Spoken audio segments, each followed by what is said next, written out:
আচ্ছা, আমার স্ক্রিন কি দেখা যাচ্ছে?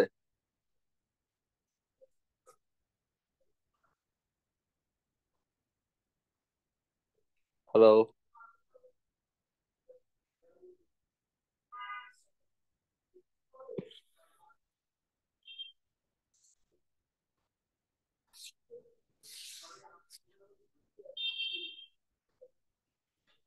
আচ্ছা।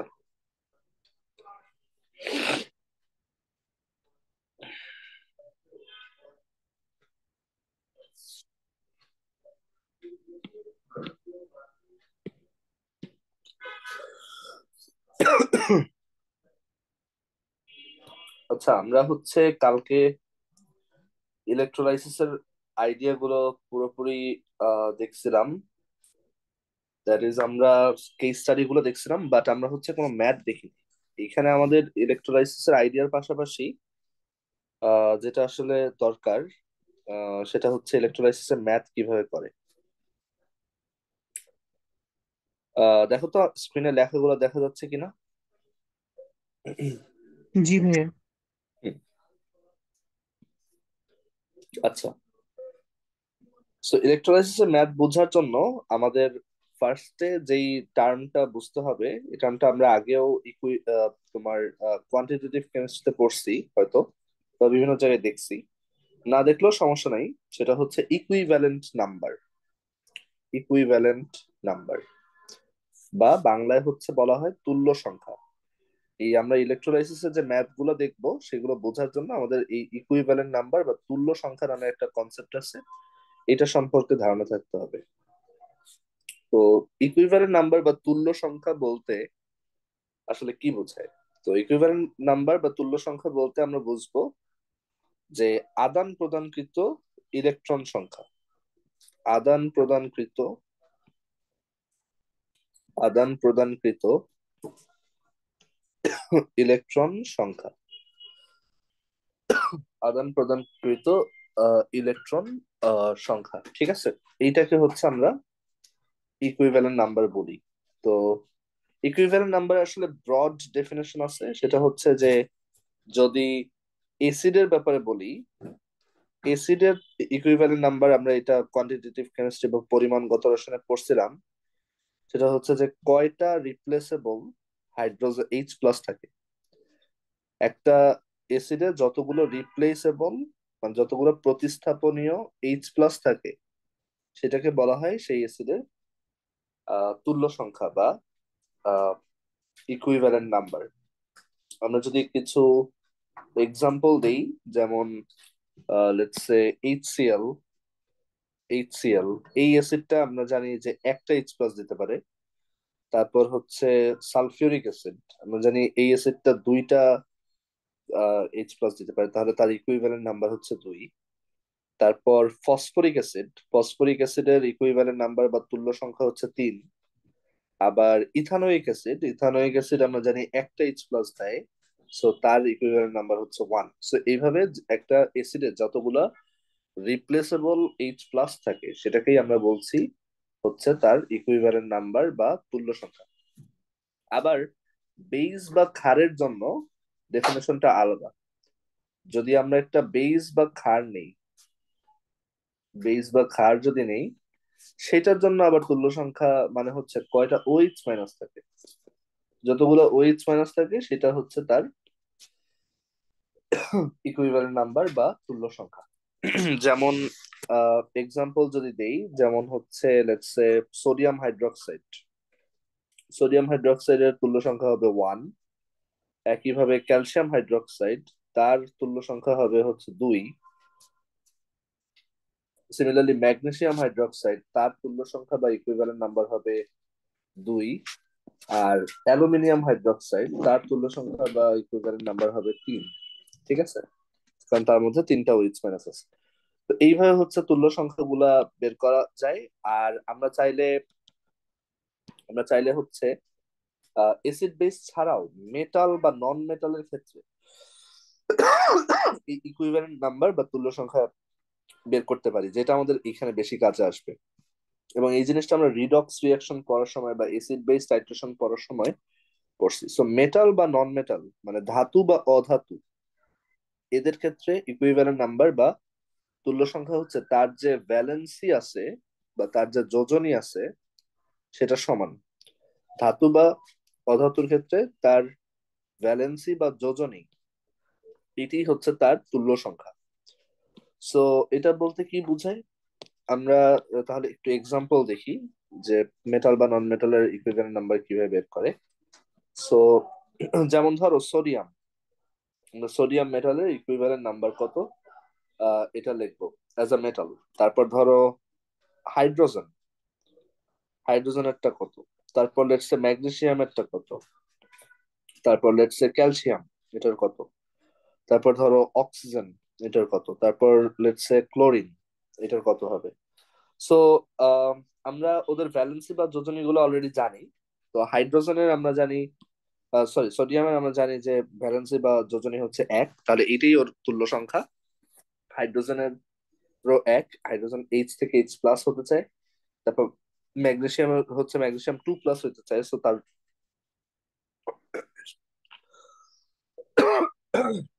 সরি তার ভ্যালেন্সি বা যোজনী হচ্ছে দুই, সো ইকুইভ্যালেন্ট নাম্বার হচ্ছে টু। ক্যালসিয়ামের জন্য টু।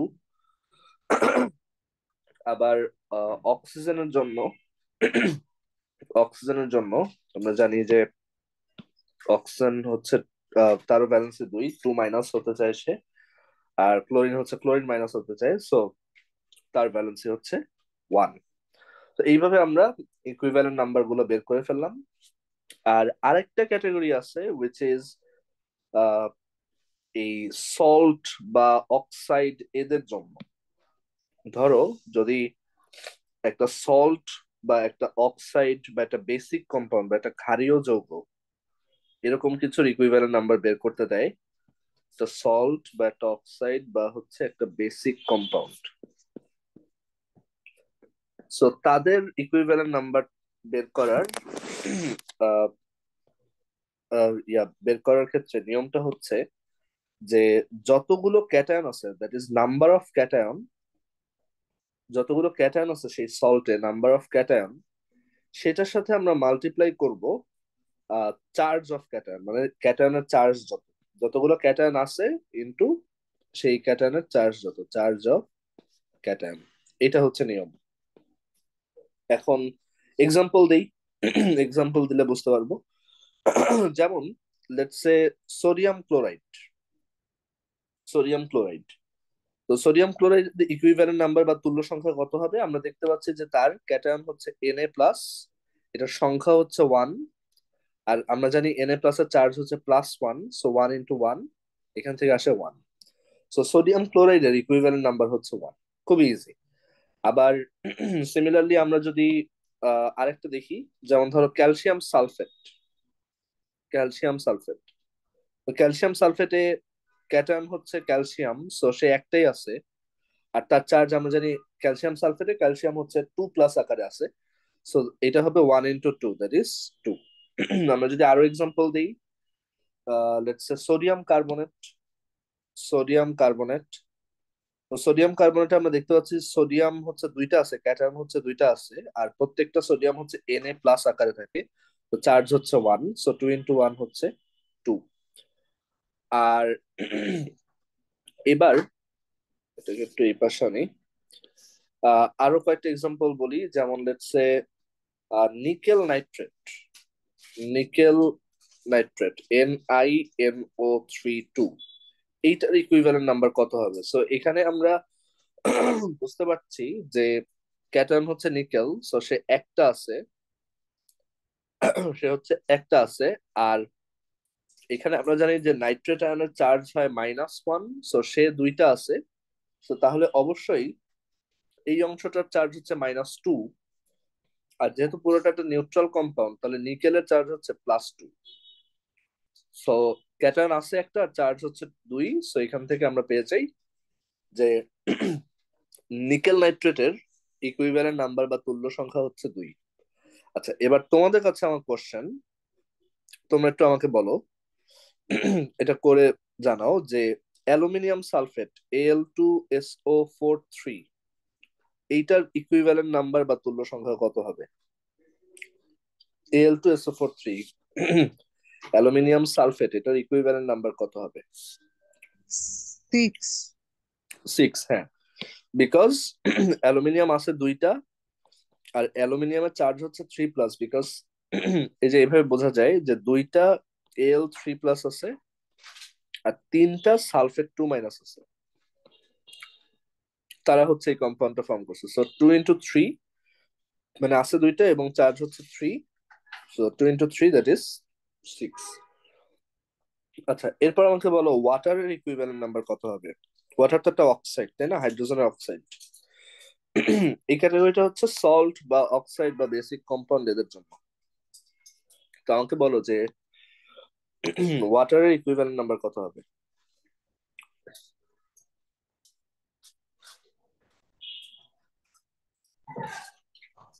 2। 2। হাইড্রোজেন দুইটা আছে আর হাইড্রোজেনের চার্জ হচ্ছে 1, সো 2। সো এই ইকুইভ্যালেন্ট নাম্বার যদি আমরা বের করতে পারি, ম্যাথ গুলা একদম ইজি হয়ে যাবে এন্ড খুবই সহজ। আবার একটু বলি, যদি কম্পাউন্ড একটা অ্যাসিড হয় দেখবো কয়টা H+ দিতে পারে, কম্পাউন্ডটা যদি একটা বেস বা ক্ষার হয় দেখবো যে কয়টা OH- দিতে পারে, কম্পাউন্ডটা যদি শুধু একটা মেটাল বা নন মেটাল এলিমেন্ট হয় তাহলে তার ভ্যালেন্সি যেটা সেটা দিয়ে মাল্টিপ্লাই করব, সেটাই হচ্ছে আমার ইকুইভ্যালেন্ট নাম্বার হবে। আর সল্ট বা অক্সাইড এছাড়া অন্য যে কোনো কম্পাউন্ডে হচ্ছে number of cation into charge of cation. এটা number of anion into charge of anion দিয়েও হয়, একই, যে কোনো একটা দিয়ে করলেই হবে। সো এখন আমি একটু দেখি তোমাদের কোনো কোশ্চেন আছে কিনা চ্যাটে। কারো কোশ্চেন থাকলে মাইক অন করে ডিরেক্ট করো। আচ্ছা, আরেক ধরনের ইকুইভ্যালেন্ট নাম্বার বের করা শিখবো, সেটা হচ্ছে হোয়াট ইফ কম্পাউন্ড একটা অক্সিডাইজার বা রিডিউসার, মানে একটা জারক বা বিজারক। এটা আমরা কোয়ান্টিটেটিভ কেমিস্ট্রি পড়ার সময় যখন রিডক্স রিয়াকশন পড়াচ্ছিলাম বা রিডক্স ব্যালেন্স করা পড়াচ্ছিলাম তখন দেখছি। তারপর আবার একটু আমরা গো থ্রু করবো। সেটা অক্সিডাইজার বা রিডিউসার, একটা জারক বা বিজারক, সেটার জন্য কিভাবে ইকুইভ্যালেন্ট নাম্বার বের করে। আমরা একটু মনে রাখবো এই ইকুইভ্যালেন্ট নাম্বার কনসেপ্টটা কিন্তু আমরা ওই যে কোয়ান্টিটেটিভ কেমিস্ট্রিতেও অ্যাসিড বেস বা রিডক্সের যে অ্যাসিড বেস বা রিডক্সের যে শর্টকাট টেকনিক দেখছিলাম, সেখানে কিন্তু কাজে আসছিল। ইকুইভ্যালেন্ট নাম্বার কিন্তু শর্টকাট গুলো যখন অ্যাপ্লাই করতে হয় তখন লাগে, তোমাদের হয়তো মনে আছে। সো অক্সিডাইজার বা রিডিউসার, সেইটার জন্য কিভাবে ইকুইভ্যালেন্ট নাম্বার হিসাব করে, আইডিয়াটা সিম্পল। ধরো আমরা একটা এক্সাম্পল দিই, একটা অক্সিডাইজার নিলাম, লেটস সে K2Cr2O7। তো এইটার তোমার ইকুইভ্যালেন্ট নাম্বার কত? তো এইটার ইকুইভ্যালেন্ট নাম্বার ডিপেন্ড করে যে এইটা, মানে এই যে অক্সিডাইজারটা, এটা তো একটা অক্সিডাইজার বা জারক। তো আমরা জানি অক্সিডাইজার বা জারক হচ্ছে অন্যকে জারণ করে বা অক্সিডেশন করে আর নিজে রিডিউসড হয়। তো এটা ডিপেন্ড করে যে ও কিরকম রিডাকশন আসলে হয়েছে, ওর মানে ও কিরকম, ওর কিরকম বিজারণ হয়েছে। বিজারণ মানে তো ইলেকট্রন গ্রহণ, বা রিডিউস মানে হচ্ছে ইলেকট্রন রিসিভ করা। তো কয়টা ইলেকট্রন রিসিভ করে কোন স্টেটে গেছে সেইটার উপর আসলে ডিপেন্ড করবে যে ওর ইকুইভ্যালেন্ট নাম্বার কত। যেমন আমি যদি বলি, এইখানে তোমরা একটু দেখো যে K2Cr2O7 যেটা আছে, এইটার একটা মানে এটার যে ক্রোমিয়াম, এটার ক্রোমিয়ামের একটা জারণ সংখ্যা আছে বা অক্সিডেশন নাম্বার আছে। সেটা কিভাবে বের করতে পারি? আমরা ধরতে পারি যে এটা ধরো এক্স, এটার ইকুইভ্যালেন্ট নাম্বার, সরি, জারণ সংখ্যা হচ্ছে এক্স। তো আমরা জানি একটা পুরা নিউট্রাল কম্পাউন্ডের সবগুলো অক্সিডেশন নাম্বার বা জারণ সংখ্যার যোগফল হয় 0। সো পটাশিয়ামের অক্সিডেশন নাম্বার আমরা জানি 1+1, সে আছে দুইটা। আর ক্রোমিয়ামের টা ধরছি এক্স, তো সেও আছে দুইজন, তো 2x। আর অক্সিজেনের মধ্যে যদি -2, তো সে আছে 7জন, তো এরকম আছে 0। তো এখান থেকে আসে এই সামটা এক্স ইজ ইকুয়াল টু আসে হচ্ছে +6। এখান থেকে এই আচ্ছা একটু হিসাব করি। সো এখান থেকে এক্স এর ভ্যালু আসে হচ্ছে +6, ঠিক আছে। সো আমরা তাহলে বুঝলাম এইখানে যে ক্রোমিয়ামটা আছে তার অক্সিডেশন নাম্বার বা জারণ সংখ্যা হচ্ছে +6। এখন আহ এইটুকু আমি একটু মুছে দেই, আচ্ছা এটা থাকুক। তো এখন ডিপেন্ড করবে যে এই K2Cr2O7টা নিজে রিডিউসড হওয়ার পর কিসে কনভার্ট হয়েছে। সো এখানে যদি আমি বলি যে রিডিউসড হওয়া মানে কি, এই জিনিসটা মানে ও ও একটা অক্সিডাইজার বা একটা জারক, ও রিডিউসড হবে বা বিজারিত হবে। বিজারিত হওয়া মানে কি, যে ও ইলেকট্রন রিসিভ করবে এবং ওর অক্সিডেশন নাম্বার কমবে। তো এখানে ওর অক্সিডেশন নাম্বার +6। আমি যদি বলি কোন একটা স্পেসিফিক রিয়াকশনে দেখা গেছে যে ওর অক্সিডেশন নাম্বার +6 থেকে কমে 0 হয়ে গেছে, দ্যাট ইজ ধরো ও নিউট্রাল ক্রোমিয়ামে পরিণত হয়েছে, একদম জাস্ট ক্রোমিয়াম, এবং এখানে দুইটা ক্রোমিয়াম ছিল, তাহলে ওই পাশেও দুইটা ক্রোমিয়াম আসবে, সো ধরো দুইটা নিউট্রাল ক্রোমিয়ামে পরিণত হয়েছে, তার মানে ওর অক্সিডেশন নাম্বার হয়ে গেছে তখন 0। এখন আমাকে বলো তো এই স্পেসিফিক কনটেক্সটে এই K2Cr2O7 কয়টা ইলেকট্রন খেয়ে এই আহ, দুইটা নিউট্রাল ক্রোমিয়াম উৎপন্ন করছে। এখানে যে বাকি পটাশিয়াম বা অক্সিজেনের কিছু হয়নি, পটাশিয়াম এরকম আছে, আবার অক্সিজেন এরকম আছে, যেহেতু ওদের কোনো চেঞ্জ হয় নাই, সরি, যেহেতু ওদের কোনো চেঞ্জ হয় নাই, আমি ওদেরকে জন্য এটা না লিখলেও হয়, আমি মেইনলি যার চেঞ্জটা হয়েছে তার উপর ফোকাস করতেছি। এখন আমাকে বলো যে কয়টা ইলেকট্রন খেয়ে এই অবস্থা হয়েছে ওর? টোটাল 12টা।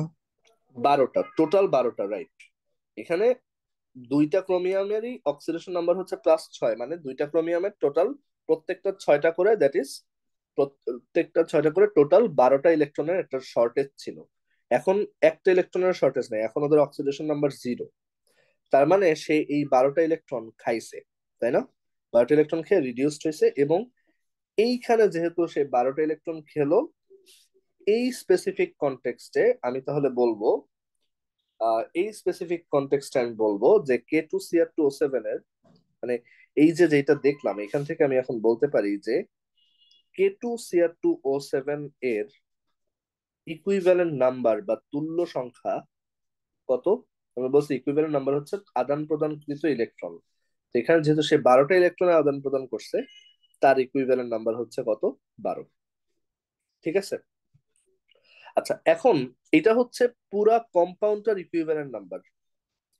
কেউ যদি আমাকে জিজ্ঞেস করে what is the equivalent number of chromium in this case, মানে শুধু ক্রোমিয়ামের ইকুইভ্যালেন্ট নাম্বার কত, শুধু ক্রোমিয়ামের ইকুইভ্যালেন্ট নাম্বারও লাগতে পারে, সেটা কত হবে গেস করতে পারো?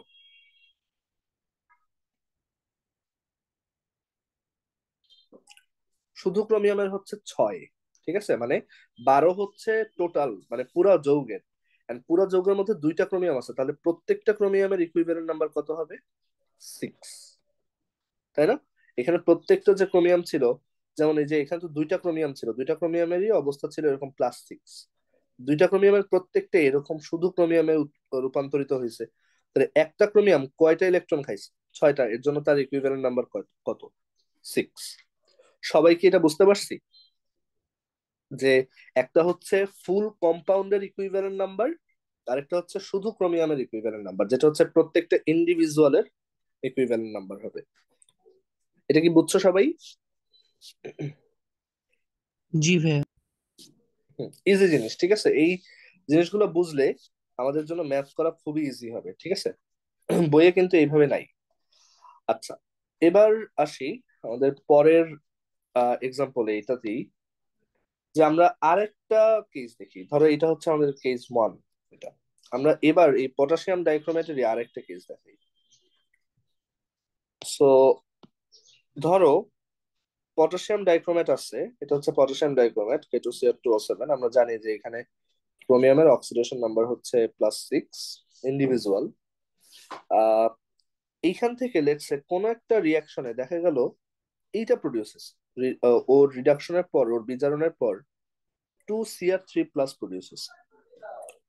তাহলে আমাকে বলতো যে ইন দিস কেস, এই কেসে কয়টা ইলেকট্রন খেয়ে এই ঘটনাটা ঘটছে?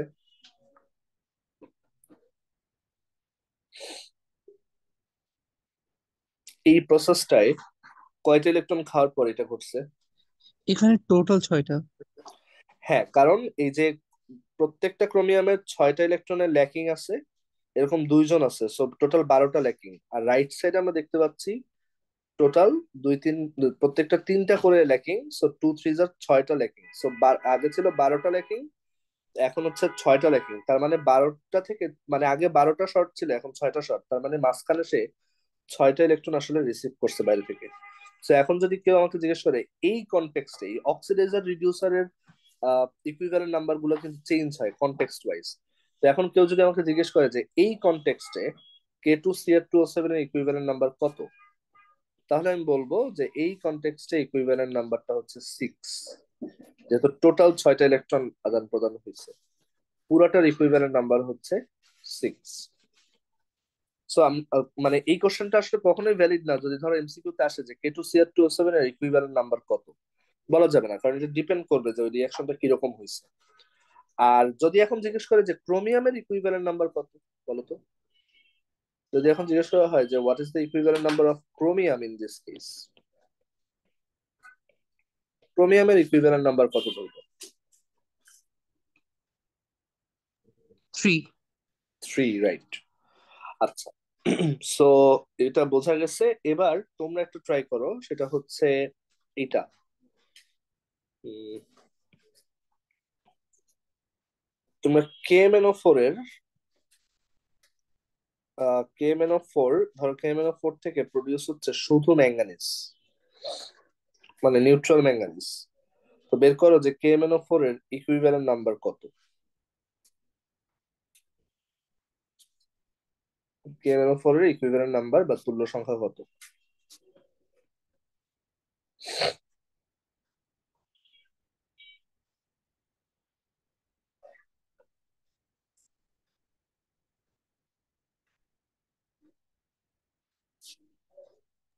7। হ্যাঁ, 7, রাইট। কিভাবে? কারণ আমরা এখানে যদি এখন KMnO4 এর আহ, এই ম্যাঙ্গানিজের অক্সিডেশন নাম্বার বের করি, ধরলাম এটা এক্স। সো তাহলে পটাশিয়ামের হচ্ছে +1 প্লাস এক্স প্লাস অক্সিজেনের হচ্ছে -2 ইন্টু 4 ইকুয়ালস হচ্ছে 0। সো এখান থেকে আসে যে এক্স ইজ ইকুয়াল টু হচ্ছে +7। সো ম্যাঙ্গানিজের অক্সিডেশন নাম্বার হচ্ছে +7। এখন এই পাশে হয়ে গেছে এটা 0, তার মানে সে 7টা ইলেকট্রন রিসিভ করছে। সো পুরা কম্পাউন্ডের ইকুইভ্যালেন্ট নাম্বার হচ্ছে 7। এবং যদি জিজ্ঞেস করা হয় যে what is the equivalent number of manganese, সেটাও 7। ম্যাঙ্গানিজের ইকুইভ্যালেন্ট নাম্বার হচ্ছে 7 এই ক্ষেত্রে। আচ্ছা, তো এই আইডিয়াটা আমাদের খুবই কাজে আসবে ম্যাথ করার সময় এই চ্যাপ্টারে। আহ ইলেকট্রোলাইসিসের অঙ্কতেই না শুধু, আমরা যখন পরে ইলেকট্রোকেমিক্যালস এর নার্নস্ট ইকুয়েশন পড়বো সেখানেও কাজে আসবে। এখন আরেকটা টার্ম আমাদের একটু শিখতে হবে, যেটাকে আমরা বলি হচ্ছে আহ দুইটা টার্ম শিখবো। এই দুইটা টার্ম কিছুটা রিলেটেড।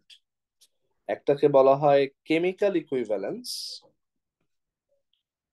আরেকটা টার্ম যেটাকে বলা হয় কেমিক্যাল ইকুইভ্যালেন্স। কেমিক্যাল ইকুইভ্যালেন্স বা বাংলায় বলা হয় রাসায়নিক তুল্যাঙ্ক। রাসায়নিক তুল্যাঙ্ক, রাসায়নিক তুল্যাঙ্ক। এই কেমিক্যাল ইকুইভ্যালেন্স বা রাসায়নিক তুল্যাঙ্ককে হচ্ছে আমরা ই দিয়ে প্রকাশ করি, ক্যাপিটাল ই, এটা দিয়ে প্রকাশ করি। এটা একটা সিম্পল ফর্মুলা আছে, আমরা একটু পরে এটা এক্সপ্লেন করব। এটার ফর্মুলাটা হচ্ছে যেই জিনিসের কেমিক্যাল ইকুইভ্যালেন্স বের করতে বলা হচ্ছে, যে কোনো অ্যাটম বা যে কোনো কম্পাউন্ড, যে কোনো সল্ট, যে কোনো মেটাল বা নন মেটাল, যে কোনো কিছু, যে কোনো এসিড, তার মলিকুলার ম্যাসটা নিব বা তার আণবিক ভরটা নিব। এইটাকে আমরা তার ইকুইভ্যালেন্ট নাম্বার দিয়ে ভাগ দিব। এটা হচ্ছে অ্যাটমিক বা, মানে এটা হচ্ছে পারমাণবিক বা আণবিক ভর, এটা হচ্ছে অ্যাটমিক বা মলিকুলার ম্যাস, অ্যাটমিক বা মলিকুলার ম্যাস। আর এইটা হচ্ছে ইকুইভ্যালেন্ট নাম্বার বা তুল্য সংখ্যা। এই যে একটু আগে যে ইকুইভ্যালেন্ট নাম্বার বের করা শিখলাম সেটা। তো এইটাকে আমরা বলি হচ্ছে কেমিক্যাল ইকুইভ্যালেন্স বা রাসায়নিক তুল্যাঙ্ক। এটাও আমাদের এই চ্যাপ্টারে অঙ্ক করতে লাগবে, ইলেকট্রোলাইসিসের অঙ্ক করার ক্ষেত্রে লাগবে। আর আরেকটা টার্ম আছে যেটা হচ্ছে জাস্ট এই কেমিক্যাল ইকুইভ্যালেন্সের সামনে জাস্ট একটা কথা অ্যাড করতে হবে, সেটা হচ্ছে electrochemical equivalence. Electrochemical equivalence, electrochemical equivalence, যেটাকে বাংলায় বলা হয় তড়িৎ রাসায়নিক তুল্যাঙ্ক। তড়িৎ রাসায়নিক তুল্যাঙ্ক।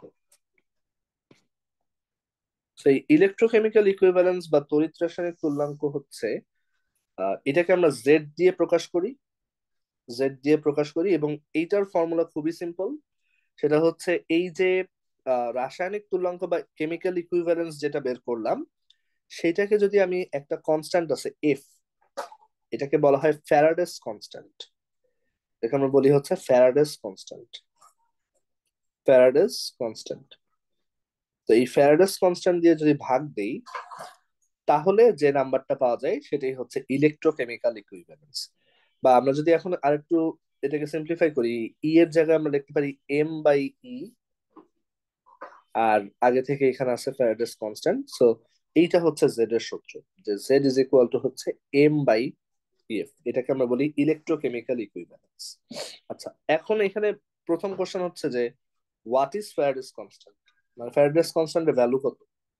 তো ফ্যারাডেস কনস্ট্যান্ট এফ, এটার মিনিং হচ্ছে, এই ফ্যারাডেস কনস্ট্যান্টের মিনিং হচ্ছে যে এক মোল ইলেকট্রনের চার্জ কত, এক মোল ইলেকট্রনের চার্জ কত কুলম, কত কুলম, মানে এক মোল ইলেকট্রনের যে চার্জের মান, সেটাকেই আমরা বলি হচ্ছে এক ফ্যারাড, মানে এক ফ্যারাডে, ঠিক আছে, ওয়ান এফ। এইটা কিন্তু আমাদের ওই যে ফিজিক্সের যে ক্যাপাসিটেন্সের ইউনিট ফ্যারাড, ওইটা না, এটা কিন্তু আলাদা। তো এইটা আমরা বের করি যে এই এক ফ্যারাড বা এই যে এখানে যে আমরা এফ লিখছি, এই এফ মানেই এক ফ্যারাড, ঠিক আছে। তো এই কনস্ট্যান্টের মান কত? এটার মান হচ্ছে এক মোল ইলেকট্রনের চার্জ। তো আমরা জানি এক মোল ইলেকট্রন মানে হচ্ছে এক মোলে 6.02 ইন্টু 10⁻23টা ইলেকট্রন থাকে। তো এতগুলো ইলেকট্রনের প্রত্যেকটা চার্জের মান হচ্ছে 1.6 ইন্টু 10⁻−19, এত কুলম্ব। সো এইটা হচ্ছে এক ফ্যারাডে। এবং এই এক ফ্যারাডে এখান থেকে হিসাব করলে যে ভ্যালুটা আসে সেটা হচ্ছে 96,500 কুলম্ব। ঠিক আছে, 96,500 কুলম্ব, এইটাকেই আমরা বলবো এক ফ্যারাড।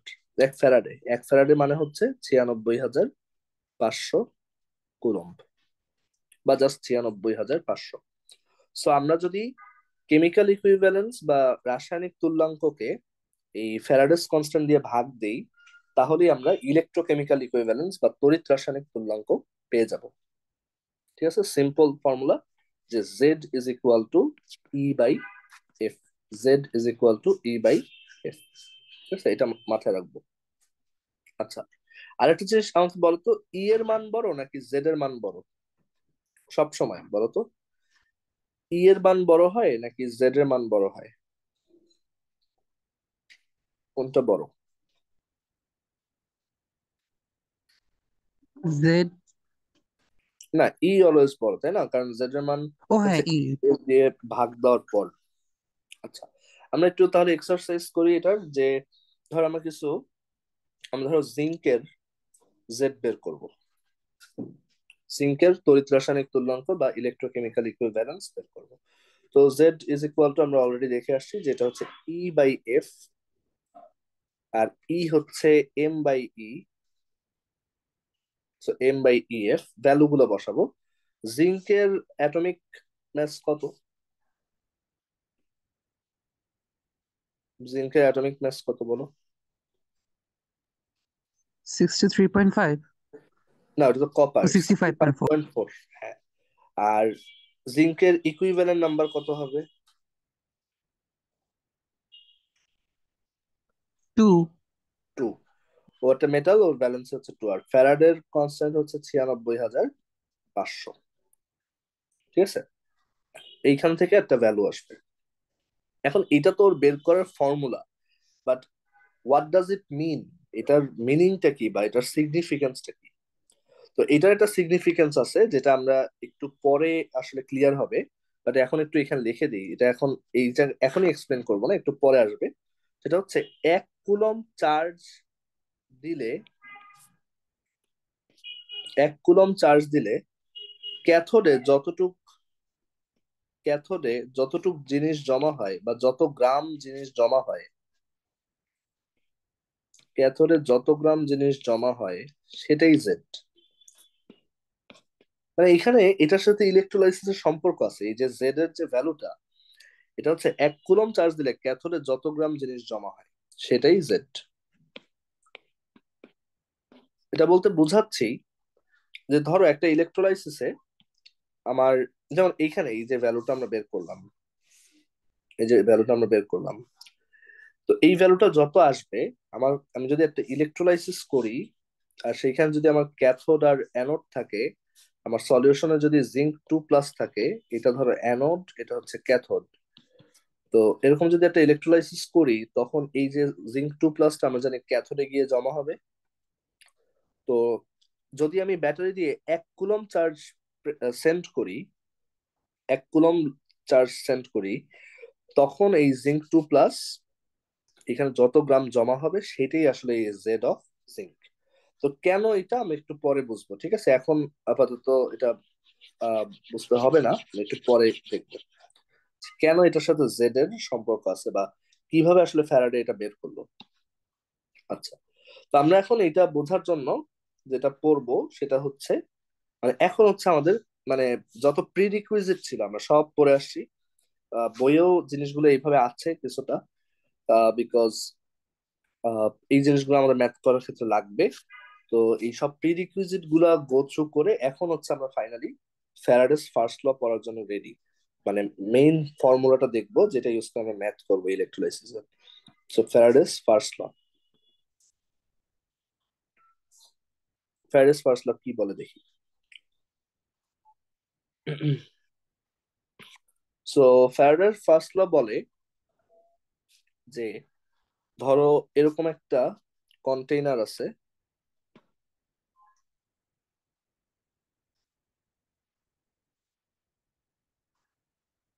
ধরো এরকম একটা কন্টেইনারে আমরা ইলেকট্রোলাইসিস করব। আহ এখানে হচ্ছে দুইটা ইলেকট্রোড আছে,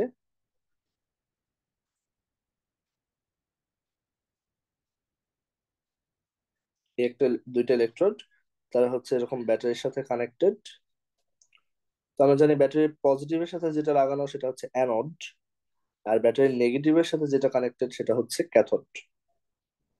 আর এখানে আমরা আরো বললাম যে এখানে একটা ইয়ে আছে, ইলেকট্রোলাইট আছে, হ্যাঁ একটা ইলেকট্রোলাইট আছে।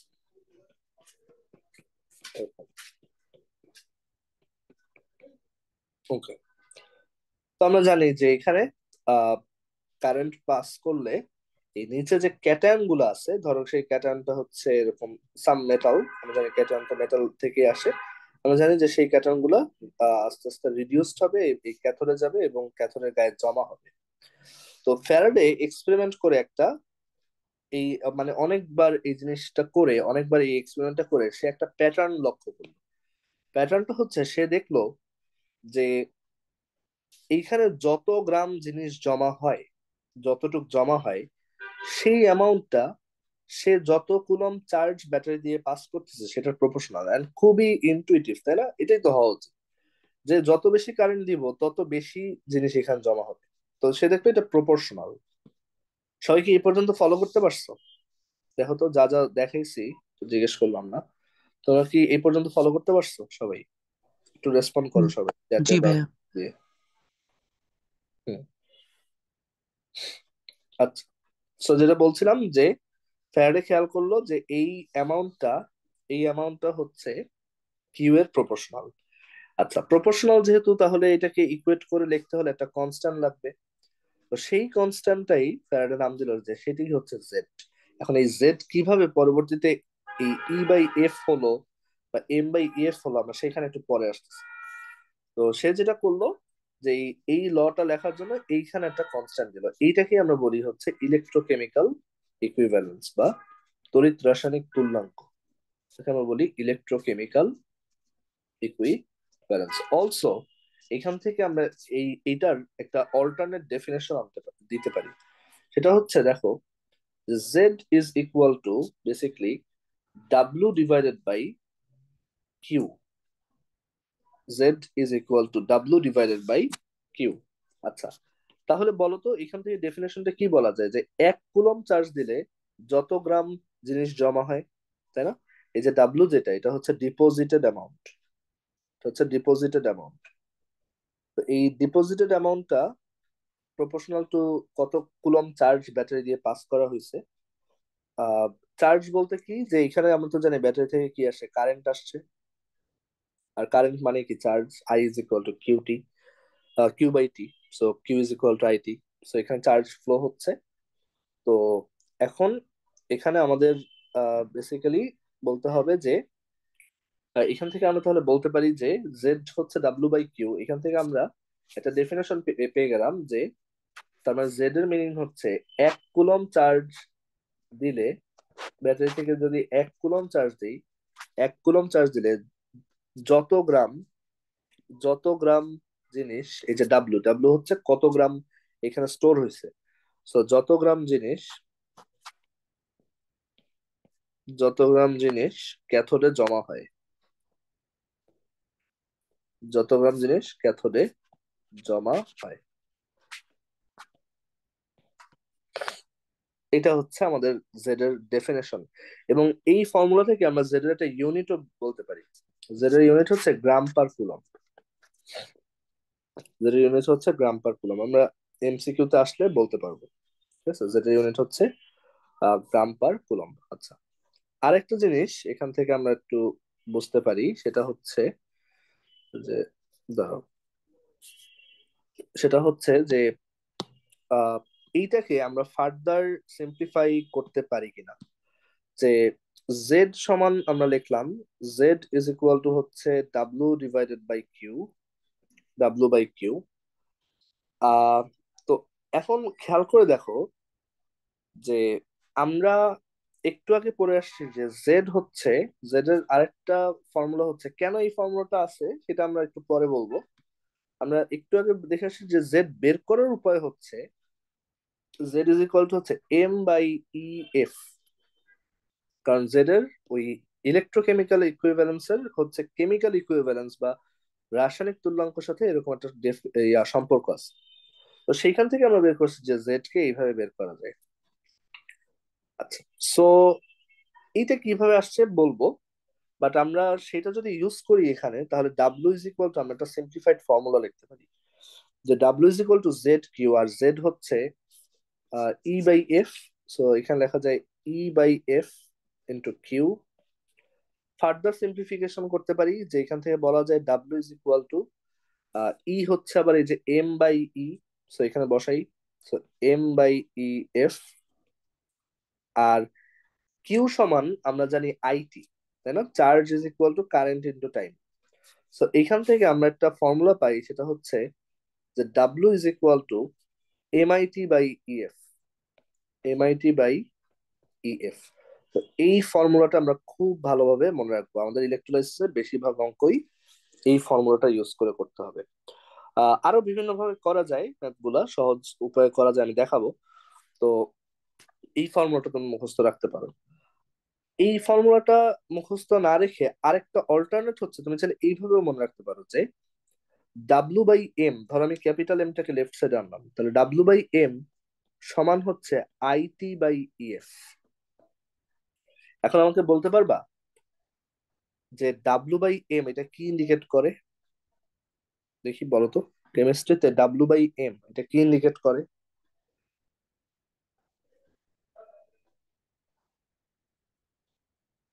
মোল নাম্বার। মোল নাম্বার, রাইট। তো এইটাকে কিন্তু আমরা এইভাবেও লিখতে পারি যে এটা হচ্ছে এন ইজ ইকুয়াল টু, বা mole number is equal to IT by EF, IT by EF. আর এখান থেকে আর একটু চেঞ্জ করে আমি লিখতে পারি যে IT is equal to N E F, IT is equal to হচ্ছে N E F, N E F. আর আইটি, আবার আইটি কে আমরা একটু আগে বলছি যে আইটি হচ্ছে কিউ। এখান থেকে আরেকটা খুব শর্ট একটা ফর্মুলা আনা যায় যে কিউ সমান এন ই এফ। জাস্ট তোমার পরীক্ষার জন্য মনে রাখতে হবে কিউ সমান নেফ, কিউ সমান নেফ। তো দুইটা ফর্মুলা মনে রাখতে পারো, একটা হচ্ছে এইটা ডাব্লিউ সমান এমআইটি বাই ইএফ, এটা মনে রাখাও সহজ। আর আরেকটা মোর ইউজফুল ফর্মুলা হচ্ছে কিউ সমান NEF, Q is equal to N E F. আমি দেখাবো যে কিভাবে এগুলো ম্যাথে ঠাস ঠাস ইউজ করা যায়, ঠিক আছে? আচ্ছা, এখন একটু এক্সপ্লেনেশন দেই যে এই মোল নাম্বারটার পরিচয় কি। তোমরাই বলো তো যে মোল নাম্বারটা কিসের মোল নাম্বার এটা?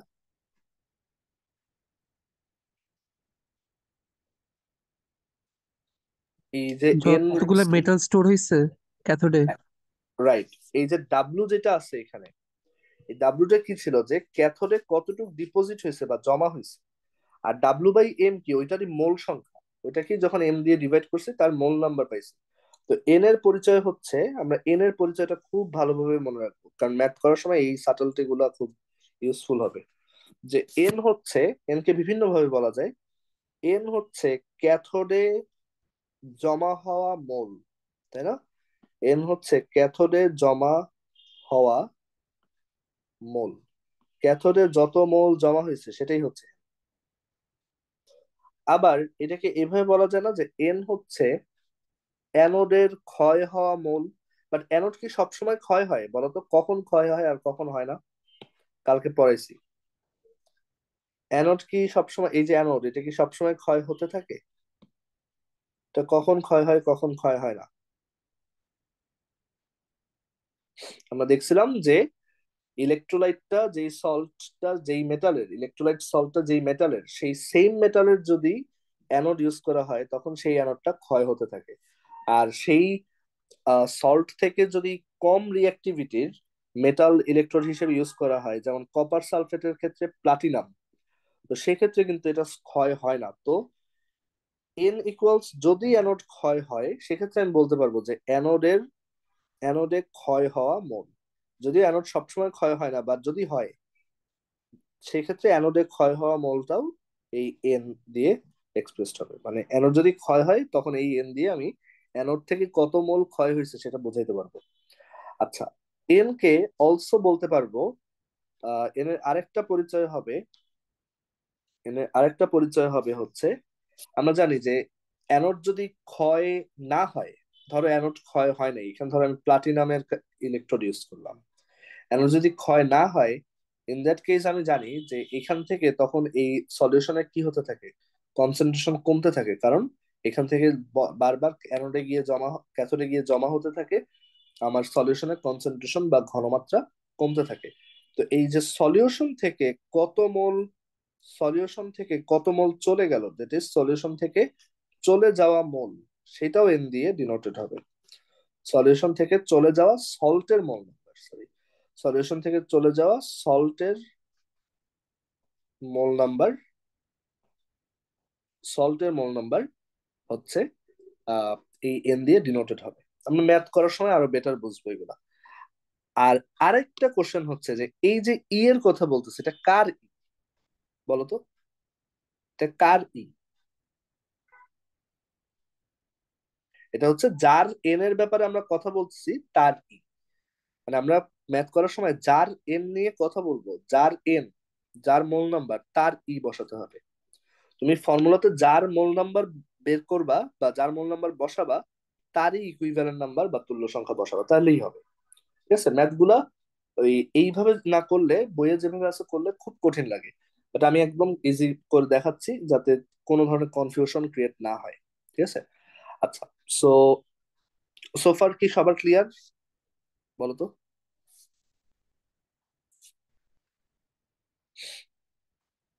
সবাই কি বুঝছি? জি ভাইয়া। আচ্ছা, গতকালকে তোমাদেরকে একটা কোশ্চেন বলছিলাম চিন্তা করার জন্য, যে কেন ইলেকট্রোলাইসিসের সময় যেই ইলেকট্রোলাইটটা যেই মেটালের তার থেকে বেশি রিঅ্যাক্টিভিটির ইলেকট্রোড ইউজ করা হয় না, আহ অ্যাটলিস্ট অ্যানোড হিসেবে কেন ইউজ করা হয় না? এটার উত্তর কি বের করতে পারছিলা? চিন্তা করে দেখো, যদি বেশি রিঅ্যাক্টিভিটির মেটাল দাও, তো বেশি রিঅ্যাক্টিভিটি মানে কি, ও এইখানে যে ক্যাটায়নটা আছে, ধরো এখানে কপার 2+ আছে, আর এটা ধরো Na+, তখন দেখা যাবে যে মানে এখানে আছে হচ্ছে সোডিয়াম, লেটস সে। তো সোডিয়াম তো কপারের থেকে বেশি রিঅ্যাক্টিভ, তো দেখা যাবে যে সোডিয়াম এই কপারের সংস্পর্শে আসলে নিজেই লাফ দিয়ে পড়া শুরু করবে এমনি, মানে কোনো কারেন্ট পাস মানে করাও লাগবে না। দেখা যাবে যে ইলেকট্রনটা ডুবাইলেই ও ক্ষয় হয়ে বারবার মানে ভেঙে যাওয়া শুরু করবে। তো এর জন্য এটা ইউজ করা হয় না। দেখা যাবে যে আমি কারেন্ট পাস করা শুরু করতে পারলাম না, অ্যানোড গলে শেষ, বা অ্যানোড ক্ষয় হয়ে গেল। এটা করা যাবে না, ঠিক আছে? এন্ড তোমরাও এটা জানো যে আমি যদি ধরো সোডিয়াম না বলে ধরো ম্যাগনেসিয়াম বলি, ম্যাগনেসিয়ামের সাথে যদি কপার সালফেটের রিয়াকশন করে, কপার সালফেট মানে কি? কপার সালফেট মানেই হচ্ছে যে এখানে কপার 2+ থাকে আর সালফেট থাকে, রাইট? তো তোমরা যখন জানো যে এই ম্যাগনেসিয়াম কপার 2+ মানে ম্যাগনেসিয়াম কপার থেকে মোর রিয়াক্টিভ হওয়ায় ম্যাগনেসিয়াম সালফেট উৎপন্ন হয়, আর কপার কি হয়ে যায়, চার্জ ফ্রি হয়ে যায়। মানে ম্যাগনেসিয়াম কপারকে কাইন্ড অফ রিপ্লেস করে। আমরা এই জিনিসটা 9-10-এ পড়তাম যে এই যে বেশি রিয়াক্টিভ সে কম রিয়াক্টিভ যে আছে তাকে রিপ্লেস করে। এখানেও তাই, যে আমি যদি বেশি রিয়াক্টিভ মেটাল এই কম রিয়াক্টিভ মেটালের সল্টের ইলেকট্রোলাইটে ডুবাই, ও দেখা যাবে এমনি ক্ষয় হয়ে যাবে এবং ইলেকট্রোলাইসেশন করতেই পারবো না। ঠিক আছে, এটা হচ্ছে গতকালকে কোশ্চেনটার অ্যান্সার। আচ্ছা, আমরা এখন এখানে আরেকটা এক্সপ্লেনেশন দেওয়া বাকি, আমরা একটু পরেই ম্যাথে যাব। তো ফর্মুলা আবার একটু বলি, মানে সোফার যা যা পড়ছি সবচেয়ে ইম্পর্টেন্ট হচ্ছে এটাই, যে এই ফর্মুলাটা মুখস্থ রাখা, ডাব্লিউ সমান MIT/EF, অথবা আরেকটা শর্টকাট ফর্মুলা হচ্ছে কিউ সমান NEF। কনটেক্সট কনটেক্সটের উপর বেস করে তুমি যে কোনো ফর্মুলা ইউজ করতে পারো, দুইটাই একই, বাট এক এক সময় এক একটা ইউজ করা ইজিয়ার হয়। আর এন এর পরিচয় হচ্ছে ক্যাথোডে জমা হওয়া মোল অথবা অ্যানোডে ক্ষয় হওয়া মোল যদি অ্যানোড ক্ষয় হয়, আবার সলিউশন থেকে চলে যাওয়া সল্টের মোল। যদি সলিউশন থেকে সল্ট কমতে থাকে তখন সলিউশনে থেকে চলে যাওয়া এখানে কিন্তু সল্টের মোল নাম্বার না, যতটুকু সল্ট চলে গেছে তার মোল নাম্বার এটা। তো সেটার মোল নাম্বার হচ্ছে এন। আর ই এর পরিচয় হচ্ছে যেখানে কার ই বসাবো আমি, ই হচ্ছে যার এন নিয়ে তুমি ডিসকাস করতেছো, যার এন হিসাব করতেছো তারই ই বসাবা। তুমি যদি কপার সালফেটের এন বের করতে চাও তাহলে কপার সালফেটের এন বসাবা, আর যদি কপারের এন বের করতে চাও তাহলে তখন কপারের ই বসাবা। তো এটা কিন্তু ডিফারেন্ট, ঠিক আছে, আমরা দেখবো। তো আমরা এখন আরেকটা এক্সপ্লেনেশন এখানে দিতে হবে, সেটা হচ্ছে যে যে আহ, কিভাবে আমি জানলাম যে জেড সমান এই ফর্মুলাটা, মানে জেড সমান এই যে M/EF বা E/F, এটা কিভাবে আসলো। এটা বোঝা খুব সহজ, আমরা এখানে এক্সাম্পল দিই। যে ধরো আমার একটা ইলেকট্রোলাইসিসে, ধরি আমি ইলেকট্রোলাইসিস করছি, তো সেই ইলেকট্রোলাইসিসে এইটা হচ্ছে আমাদের ক্যাথোড, এটা হচ্ছে অ্যানোড। এটা হচ্ছে ব্যাটারি প্লাসের সাথে লাগানো, এটা মাইনাসের সাথে। তো ধরো আমাদের একটা ইলেকট্রোলাইসিসে এখানে ক্যাটায়ন হিসেবে আছে পি নামে একটা মেটাল, এবং তার ইকুইভ্যালেন্ট নাম্বার হচ্ছে লেটস সে ই। ই হচ্ছে তার ইকুইভ্যালেন্ট নাম্বার, ই হচ্ছে পি এর ইকুইভ্যালেন্ট নাম্বার, পি এর ইকুইভ্যালেন্ট নাম্বার। তার মানে এটা যেহেতু একটা ক্যাটায়ন বা মেটাল, সো তার ইকুইভ্যালেন্ট নাম্বার মানে তার ক্যাটায়নের চার্জ। সো তার মানে ক্যাটায়নটা আসলে Pe+ এই অবস্থায় আছে। যেমন ধরো ক্যালসিয়াম 2+, এটার ইকুইভ্যালেন্ট নাম্বার হচ্ছে 2। ঠিক আছে, সো আমাদের মেটালটা হচ্ছে পি আর তার ইকুইভ্যালেন্ট নাম্বার হচ্ছে ই, সো এর জন্য ওকে এভাবে লিখলাম। এখন আমি জানি যে এখানে যখন আমি ইলেকট্রোলাইসিস করলে এই পি গুলা ইলেকট্রন, এই ইটা ইলেকট্রনের যে শর্টেজ সেটা, সেই ইটা ইলেকট্রন খেয়ে এখানে জমা হওয়া শুরু করবে। তো আমরা জানি এরকম একটা রিয়াকশন দেখতে পাবো আমরা, যে Pe+ ছিল, সে ইটা ইলেকট্রন খাবে। এখানে দুইটা ই কিন্তু আলাদা, একটা হচ্ছে যে ওর এই যে ইকুইভ্যালেন্ট নাম্বার, আর একটা হচ্ছে ইলেকট্রন। ঠিক আছে, সো পি যে ক্যাটায়নটা আছে সে ইটা ইলেকট্রন খাবে, তার ক্যাটায়নের চার্জ E+, খেয়ে সে কিসে পরিণত হবে, নিউট্রাল পিতে পরিণত হবে। সে যেহেতু ইটা ইলেকট্রন খাইছে, দ্যাটস ওয়াই তার ইকুইভ্যালেন্ট নাম্বার হচ্ছে ই। সবাই কি এ পর্যন্ত বুঝছো? বলো তো। জি ভাইয়া। আচ্ছা, সো এখন আহ এইখানে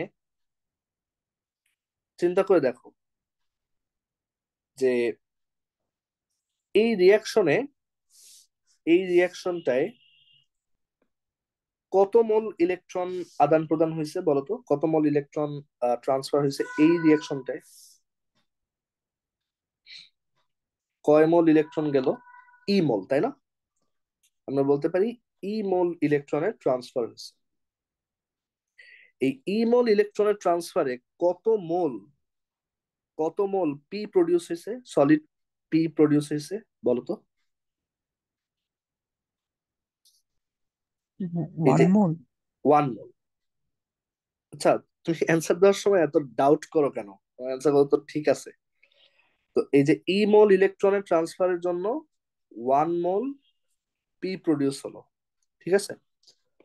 তো এখন ই মোল ইলেকট্রন আমরা একটু আগেই বলছি যে উপরে একটু দেখাই, আমরা একটু আগে বলছি যে 1 মোল ইলেকট্রনকে আমরা বলতেছি হচ্ছে 1 ফ্যারাডে ইলেকট্রন। 1 মোল ইলেকট্রনের যে চার্জ, সেইটাকে আমরা বলি 1 ফ্যারাডে। তো এই যে ই মোল ইলেকট্রন, আমরা এটাকে বলতে পারি যে এটা হচ্ছে ই ফ্যারাডে কুলম্ব, তাই না? ই ফ্যারাডে কুলম্ব, রাইট? কারণ 1 মোল ইলেকট্রনের চার্জ কত? 1 ফ্যারাডে। তাহলে ই মোল ইলেকট্রনের চার্জ কত হবে? ই ফ্যারাডে, তাই না? সেই ই ফ্যারাডে কুলম্ব চার্জ, এতটুক চার্জ কত মোল পি কে ডিপোজিট করছে? 1 মোল পি কে, রাইট? আচ্ছা, এখন 1 মোল পি মানে কত গ্রাম? 1 মোল পি মানে হচ্ছে এই পি এর যে অ্যাটমিক ম্যাস বা মলিকুলার ম্যাস, সেটা যেই ক্যাটায়নই হোক না কেন, তার যে ভর, তত গ্রাম পি, তাই না? এটা কি বুঝতে পারছি যে এই 1 মোল পি মানে হচ্ছে গ্রাম, ওর যে অ্যাটমিক ম্যাস তত গ্রাম পি। তো এখান থেকে আমরা একটা জিনিস বুঝলাম, ই ফ্যারাডে কুলম্ব চার্জ দিলে ই ফ্যারাডে কুলম্ব চার্জ দিলে ই ফ্যারাডে কুলম্ব চার্জ দিলে M gram M gram M gram P জমা হয়, গ্রাম পি জমা হয়। তাহলে আমরা জেড এর সংজ্ঞা কি বলছিলাম? আমরা জেড এর সংজ্ঞা এখান থেকে কি বলছিলাম? জেড এর সংজ্ঞা হচ্ছে 1 কুলম্ব চার্জ দিলে যত গ্রাম জিনিস ক্যাথোডে জমা হয়। তাহলে এখানে আমরা দেখতে পাচ্ছি ইএফ কুলম্ব চার্জ দিলে গ্রাম পি জমা হয়। তাহলে 1 কুলম্ব চার্জ দিলে কতটুকু জমা হয়? কত গ্রাম জিনিস জমা হয়? তো 1 কুলম্ব চার্জ দিলে জমা হবে 1 কুলম্ব চার্জ দিলে জমা হবে গ্রাম বাই ইএফ, গ্রাম। তো এইটাকেই আমরা বাই ডেফিনেশন কি বলবো? জেড। তো এইখান থেকেই আসছে যে জেড সমান হচ্ছে M/EF। এইখান থেকে আমরা এটা পাই। এবং মানে ফ্যারাডের এক্সপেরিমেন্টটা আসলে এরকম ছিল। এবং এই যে M/E, সেটাকে আমরা বলি হচ্ছে আবার কেমিক্যাল ইকুইভ্যালেন্স বা আহ, রাসায়নিক তুল্যাঙ্ক। এবং এটাকে আমরা E/F এভাবে লিখতে পারি।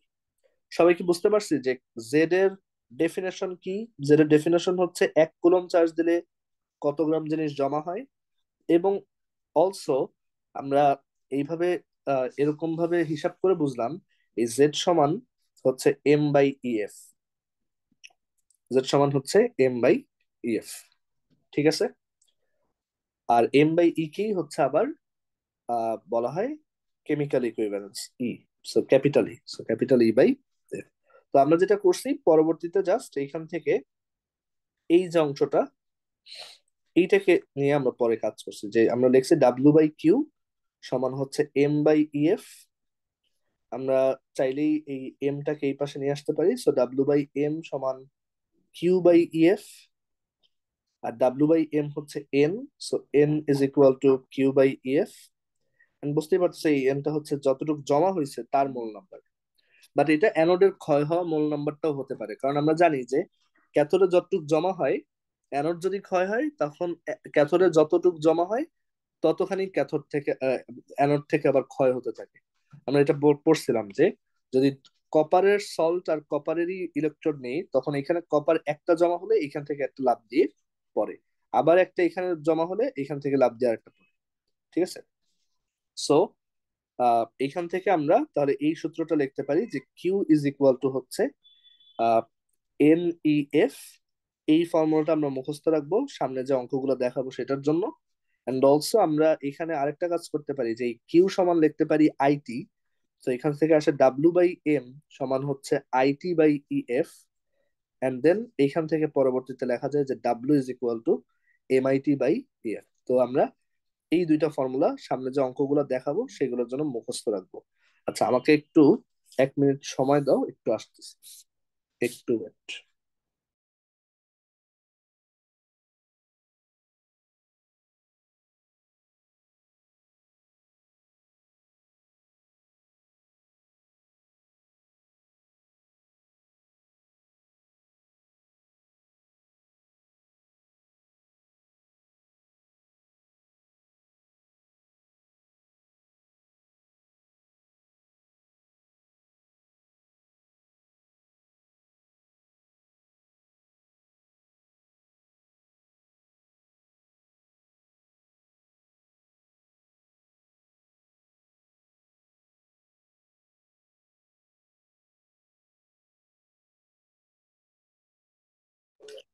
আচ্ছা, আমাকে কি শোনা যাচ্ছে?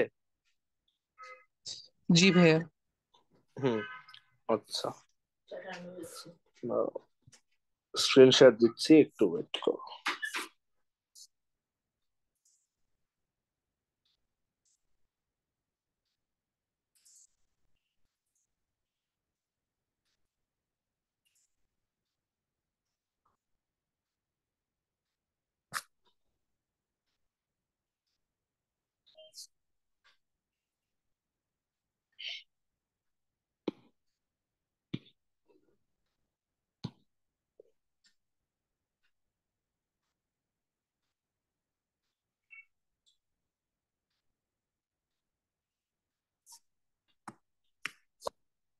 আচ্ছা, স্ক্রিন দেখা যাচ্ছে, দেখো তো।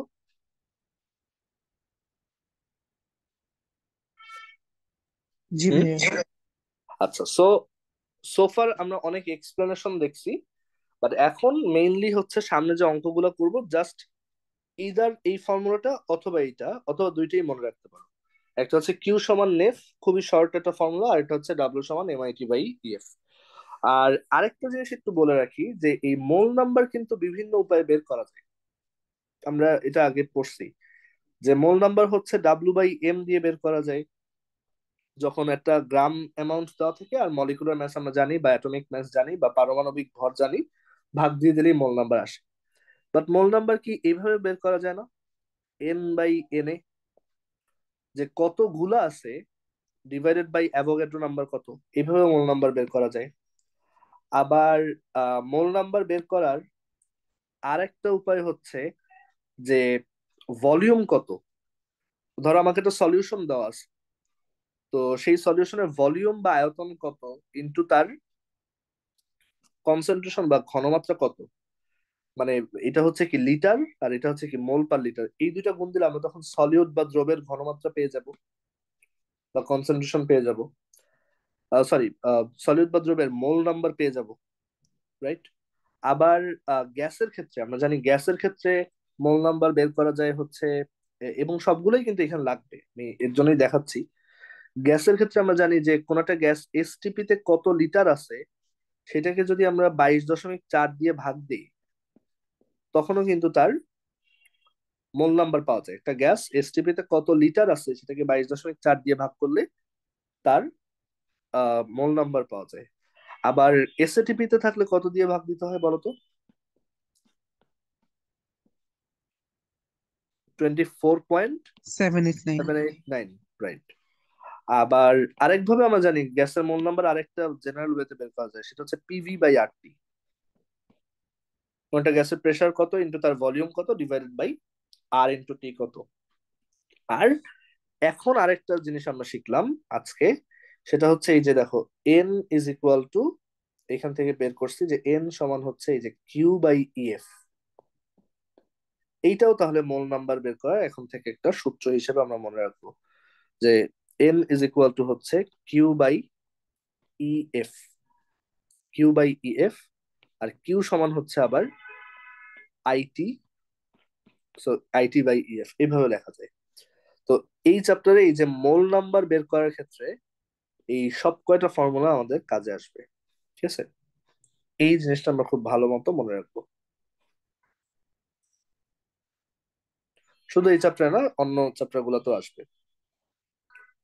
আচ্ছা, সো ঠিক আছে, আমরা তাহলে এখন একটু অঙ্ক দেখা শুরু করি, তাহলে আসলে আমরা বুঝবো যে কিভাবে পুরা জিনিসটা করতে হবে। দেখো, আমরা খুব সহজ একটা এক্সাম্পল দিয়ে শুরু করি। ম্যাথ নাম্বার 1, ইলেকট্রোলাইসিসের ম্যাথ শুরু, ঠিক আছে।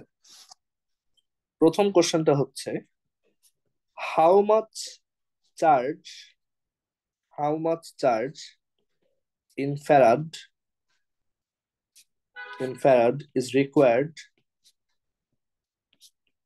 is required for the electrolysis of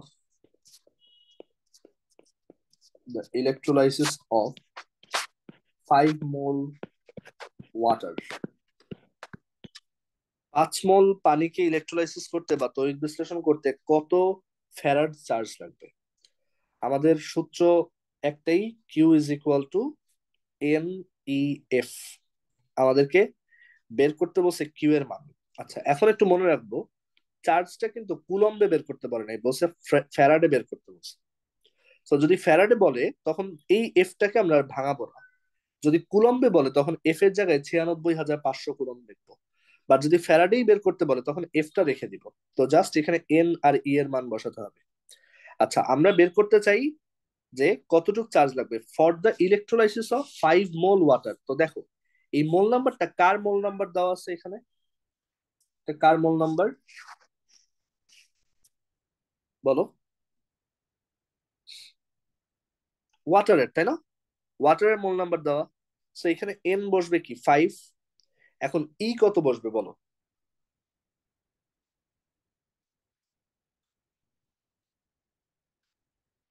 আমরা জানি যার এন তার ই বসে। তো এটা যেহেতু পানির এন, তাহলে আমরা পানির ই বের করছিলাম, আমরা বলছিলাম যে পানি হচ্ছে একটা অক্সাইড, তার ইকুইভ্যালেন্ট নাম্বার হচ্ছে, তার ক্যাটায়ন আছে দুইটা, ক্যাটায়ন আছে হচ্ছে দুইটা, আর তার ক্যাটায়নের চার্জ হচ্ছে 1, সো 2 × 1 2। তো পানির ইকুইভ্যালেন্ট নাম্বার হচ্ছে 2, আর এফটা রেখে দিলাম, তো এখান থেকে আসে 10 ফ্যারাড। 10 ফ্যারাড, ঠিক আছে। সো কত ফ্যারাড চার্জ লাগবে সেটা হচ্ছে 10 ফ্যারাড। আচ্ছা, ম্যাথ নাম্বার 2, দেখো কত ইজিলি ম্যাথটা হয়ে গেল, ঠিক আছে। আচ্ছা, এবার আরেকটা করি, সেম ধরনের কোশ্চেন, যে how much charge in farad is required for the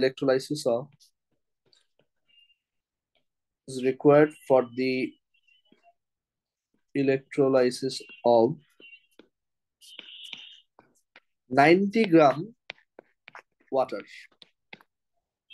So again, আমরা জাস্ট এই ফর্মুলাটা মনে রাখবো, Q is equal to N F. তাহলে এন বসাতে হবে, তো এন এর জায়গায় এবার হচ্ছে গ্রাম অ্যামাউন্ট দেওয়া, তো আমরা জানি গ্রাম থেকে এন বের করার উপায় হচ্ছে W by M. So W by M into EF.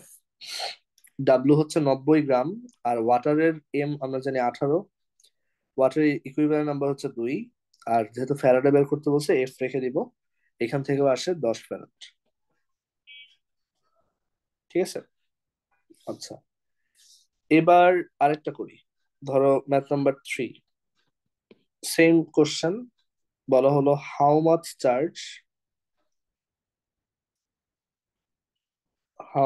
charge in farad is required for the electrolysis of 200 molecules of water। পানির 200টা অণুকে ইলেকট্রোলাইসিস করতে বা তড়িৎ বিশ্লেষণ করতে কত ফ্যারাড চার্জ লাগবে? So Q is equal to N E F again, and এবার N বের করার জন্য আমি এই ফর্মুলাটা ইউজ করবো, N by N A, because এবার আমার কয়টা মলিকিউল আছে সেটা দিয়ে দিচ্ছে। So N by N A into E into F. N হচ্ছে 200, এন এ হচ্ছে 6.02 ইন্টু 10⁻23, ই হচ্ছে 2, আর এফ রেখে দিলাম যেহেতু ফ্যারাডে বের করতে বলছে। ঠিক আছে, এইভাবে আমরা করতে পারি। তো এই তিনটা কোশ্চেনে কি বোঝা গেছে? জাস্ট দেখো চেঞ্জটা হয়েছে কোথায়, এন বের করার ফর্মুলাতে, বাকি সব সেম। কারো কোশ্চেন থাকলে বলতে পারো এই তিন কোশ্চেন থেকে। আচ্ছা, এবার পরের কোশ্চেন আসি, ম্যাথ নাম্বার 4।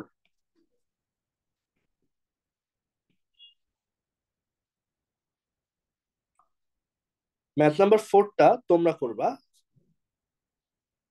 আমি এটাই হচ্ছে 5 মিনিটের মতো সময় দিব, আমরা একটু ব্রেক নিব এখানে। সো এই কোশ্চেনটা তোমরা করে দেন 5 মিনিটটা আমরা প্রায় 8 মিনিটের মতো একটা ব্রেক নিব, ঠিক আছে? সো এটা তোমরা দ্রুত করে দেন একটু rest now. How much copper will deposit, how much copper will deposit, কত গ্রাম কপার জমা হবে, will deposit if 5 ampere current, if 5 ampere current is passed through, 5 ampere current is passed through copper sulfate solution for 60 minutes.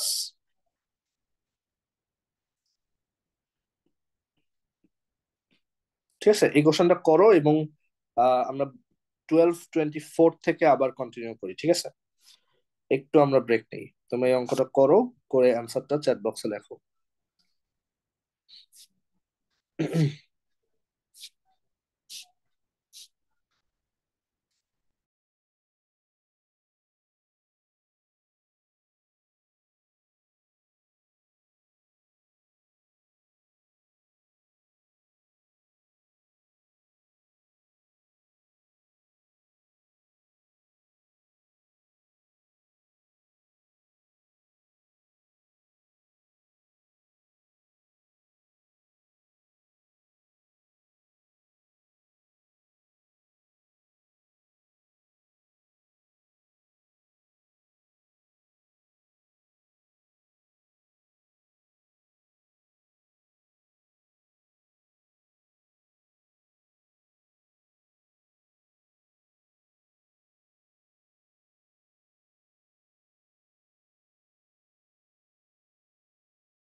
কারো হয়ে গেলে বলতে পারো।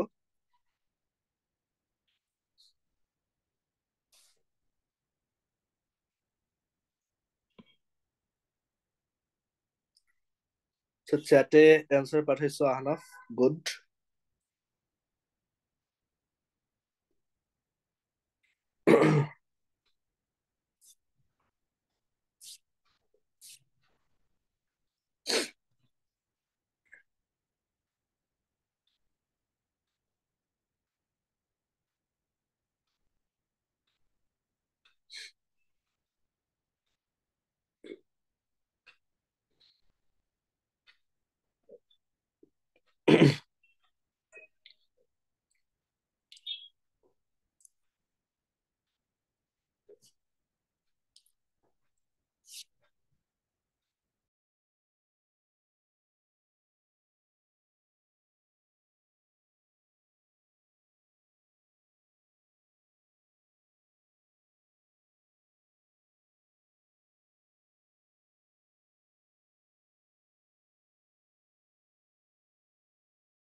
আচ্ছা, আমি এটা করে দিই।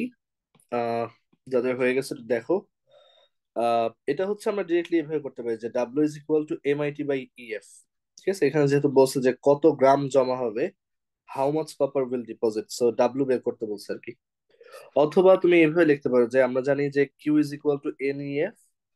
কিউ ইজ ইকুয়াল টু হচ্ছে NEF, so N is equal to হচ্ছে কিউ বাই EF, আর কিউ হচ্ছে IT, so IT by EF। And এখান থেকে ফার্দার লেখা যায়, যে আহ, মানে এইটা হচ্ছে আমাদের তাহলে formula, N is equal to IT by EF। এখন আমাদেরকে এখানে বলছে কতটুক কপার জমা হবে, তার মানে ওয়েট চাইছে। So N is equal to লিখতে পারবো W/M ইজ ইকুয়াল টু হচ্ছে IT বাই EF। এইখান থেকে আমার কাজ হচ্ছে ডাব্লিউ বের করা। So W is equal to হচ্ছে MIT by EF। So better হয় যে সবসময় এইভাবে আসলে, তাহলে তোমার যেটাই বের করতে বলুক না কেন তুমি এইভাবে বের করতে পারবা। এখন ভ্যালু গুলো বসাই। তো এম এর ভ্যালু কত, কপার সালফ মানে বলছে how much copper will deposit, কার কথা জিজ্ঞেস করছে, কপারের।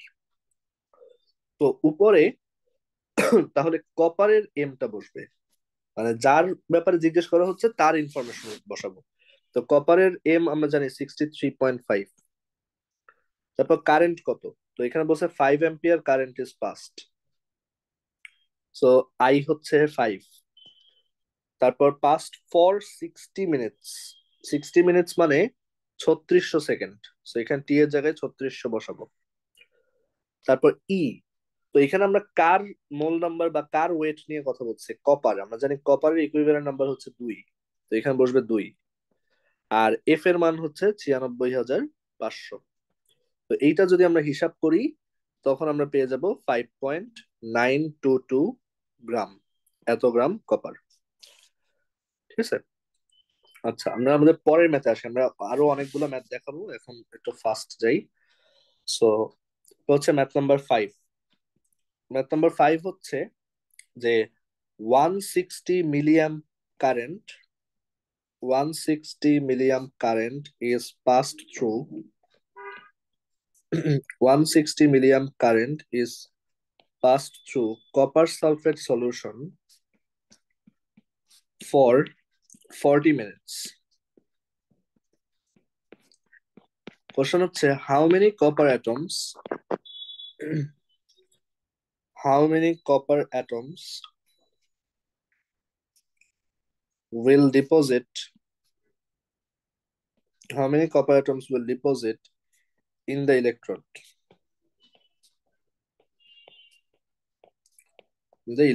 মানে ক্যাথোডে আর কি।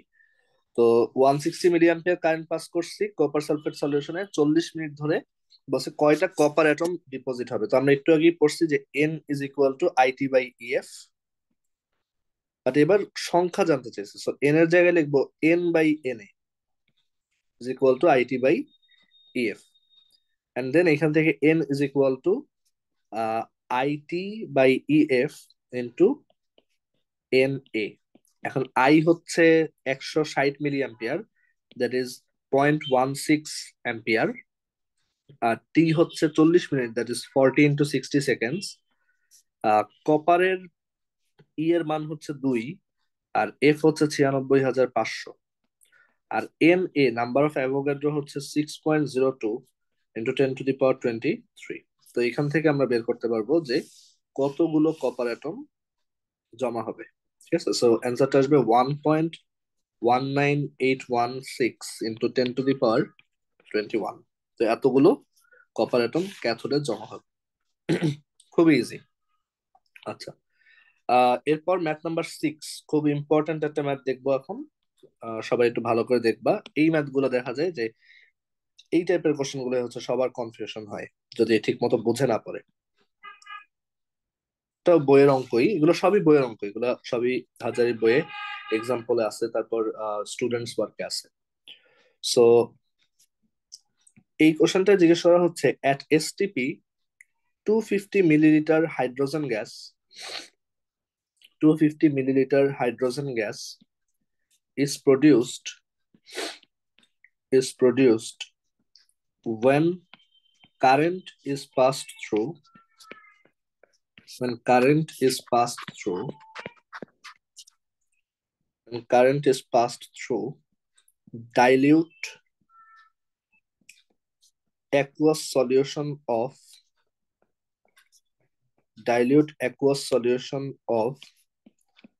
sulfuric acid for 1 hour using platinum wire মানে ইলেকট্রোডটা প্লাটিনামের ছিল। কোশ্চেন হচ্ছে হোয়াট ওয়াজ দ্য কারেন্ট মানে কত কারেন্ট পাস করা হয়েছে। হোয়াট ওয়াজ দ্য কারেন্ট মানে সালফিউরিক অ্যাসিডের ইলেকট্রোলাইসিস করতেছে 1 ঘন্টা ধরে, ইলেকট্রোডটা ছিল প্লাটিনাম। বাট এখানে ওই ইনফরমেশন গুলো আসলে মুখ্য না, আমাদেরকে বলছে যে এই যে এসটিপি তে 250 ml হাইড্রোজেন গ্যাস প্রডিউস হয়েছে এবং ইলেকট্রোলাইসিসটা করা হয়েছে 1 ঘন্টা যাবত। তো বলছে যে কারেন্ট কত। তো আমাদের কাজ হচ্ছে ফর্মুলাটা ইউজ করা। তো আমরা জানি যে N is equal to IT by EF, হচ্ছে আইটি বাই ইএফ। আমাদের বের করতে হবে আই কত। এখন আমরা জানি মোল নাম্বার বের করার গ্যাসের ক্ষেত্রে বা এসটিপি তে গ্যাসের ক্ষেত্রে মোল নাম্বার বের করার একটা সুন্দর ইজি ফর্মুলা আছে। সেটা হচ্ছে যে এসটিপি তে কত লিটার গ্যাস আছে ডিভাইডেড বাই 22.4, তাহলেই গ্যাসের মোল নাম্বার বের হয়ে যাবে। আর এখানে যেহেতু ওই গ্যাসের মোল নাম্বার নিয়ে কথা হচ্ছে, সো এইটা সমান আহ এইটা ইজ ইকুয়াল টু মানে মোল নাম্বার ইজ ইকুয়াল টু তাহলে হবে আইটি বাই এফ। আমাদের টার্গেট হচ্ছে আই বের করা। তো এখন দেখো এখানে লিটারে বসাতে হবে উপরে। তো 250 ml মানে হচ্ছে 0.25 লিটার, আর নিচে আসে হচ্ছে 22.4 ইজ ইকুয়াল টু আই আমরা বের করতে চাই। সো আই ইন্টু টি হচ্ছে 1 ঘন্টা, 1 ঘন্টা মানে 3600 সেকেন্ড। আচ্ছা, ই এর জায়গায় কি বসবে? এফ এর মানটা বসাই দিলাম, বাট ই এর জায়গায় কি বসবে বলতো? কার ই বসবে এবং সেটা কত?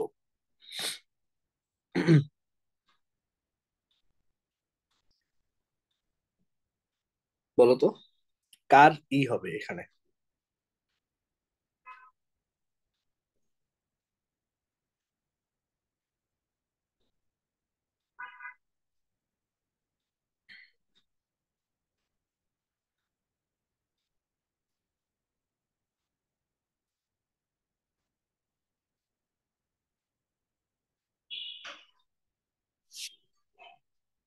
কোশ্চেনটা কি বুঝতে পারছো?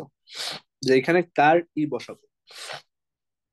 আমরা জানি যে যার মোল নাম্বার নিয়ে কথা হচ্ছে তার ই বসাতে হবে, তো এখানে হাইড্রোজেন গ্যাসের মোল নাম্বার নিয়ে কথা হচ্ছে, রাইট?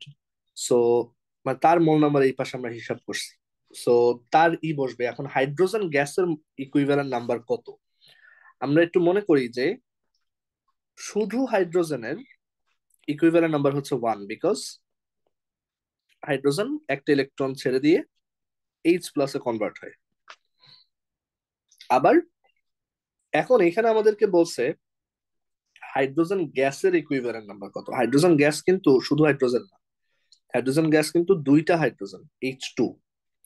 তো তোমরাই বলো একটা হাইড্রোজেনের ইকুইভ্যালেন্ট নাম্বার হচ্ছে 1, তাহলে হাইড্রোজেন গ্যাসের ইকুইভ্যালেন্ট নাম্বার কত?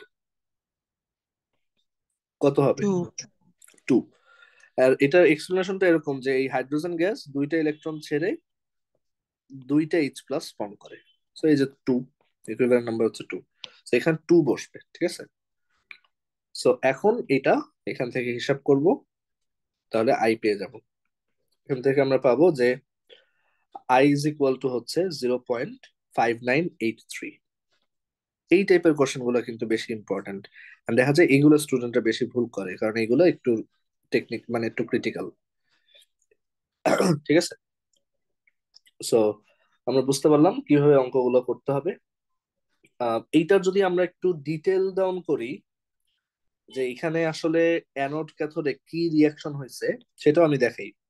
এই ইলেকট্রোলাইসিসে অ্যানোডে কি হয়েছে আর ক্যাথোডে কি হয়েছে সেটা একটু বলি। তো দেখো এখানে বলা আছে যে সলিউশনটা হচ্ছে aqueous solution of sulphuric acid বা ডাইলিউট, মানে পানির পরিমাণ অতিরিক্ত। তো আমরা বুঝতে পারছি যে তাহলে ওই ইলেকট্রোলাইসিসে, সরি, এই ইলেকট্রোলাইসিসটাই এইচ প্লাস আছে, ওএইচ মাইনাস আছে, এগুলো হচ্ছে পানির। আর সালফিউরিক অ্যাসিডে এইচ প্লাস আছে আর সালফেট আছে। তো ক্যাথোডে অবশ্যই এইচ প্লাস যাবে। আর ওএইচ মাইনাস আর সালফেটের মধ্যে ওএইচ মাইনাসের রিঅ্যাক্টিভিটি অনেক বেশি, আমরা দেখছিলাম কালকে। সো সালফেট আর ওএইচ মাইনাসের মধ্যে অবশ্যই ওএইচ মাইনাসটা যাবে। এবং শুধু রিঅ্যাক্টিভিটি বেশি তাই না, এটা একটা dilute solution, that is OH minus সংখ্যায় অনেক বেশি, কনসেন্ট্রেশন অনেক বেশি। সো অবশ্যই অ্যানোডে যাবে হচ্ছে ওএইচ মাইনাস, অ্যানোডে যাবে হচ্ছে ওএইচ মাইনাস, আর ক্যাথোডে যাবে হচ্ছে এইচ প্লাস। সো অ্যানোডে ওএইচ মাইনাস কিভাবে কি করে আমরা গতকালকে দেখছি, যে চারটা ওএইচ মাইনাস চারটা ইলেকট্রন ছাড়ে, ছেড়ে দুইটা ওয়াটার আর হচ্ছে অক্সিজেন গ্যাস ফর্ম করে। আর ক্যাথোডে এইচ প্লাস, তাহলে চারটা এইচ প্লাস যাবে, চারটা এইচ প্লাস চারটা ইলেকট্রন রিসিভ করবে এন্ড দুইটা হাইড্রোজেন গ্যাস প্রডিউস করবে। ঠিক আছে, দুইটা হাইড্রোজেন গ্যাস প্রডিউস করবে। তো এইটার কথাই বলছে যে এই যে হাইড্রোজেন গ্যাসটা প্রডিউস হয়েছে ক্যাথোডে, সেইটা হচ্ছে এসটিপি তে 250 ml। এখন ওইখান থেকে আমরা বের করছি যে তাহলে কারেন্ট কতক্ষণ ধরে, মানে কারেন্টটা কত ছিল। ঠিক আছে, এবং এই দুইটার অ্যাড করলে আমরা হচ্ছে ফুল ইলেকট্রোলাইসিস ইকুয়েশনটা পাবো, হুইচ ইজ চারটা এইচ প্লাস চারটা ওইচ মাইনাস 4 মোল ইলেকট্রন বা 4 ফ্যারাডে ইলেকট্রনের আদান প্রদানে 2H2O আর 2H2 আর O2 ফর্ম করে। এটাকে আর একটু সিম্পলিফাই করা যায়, যেটা বইতে লেখা সেটা হচ্ছে যে চারটা এইচ প্লাস আর চারটা ওএইচ মাইনাস এর মধ্যে চিন্তা করে দেখো যে চারটা এইচ প্লাস আর চারটা ওএইচ মাইনাস মানে কিন্তু চারটা পানি, তাই না? সো চারটা পানিকে 4 ফ্যারাডে ইলেকট্রন বা 4 ফ্যারাডে চার্জ দিলে এখান থেকে দুইটা পানি আর দুইটা H2 আর হচ্ছে অক্সিজেন গ্যাস ফর্ম হয়।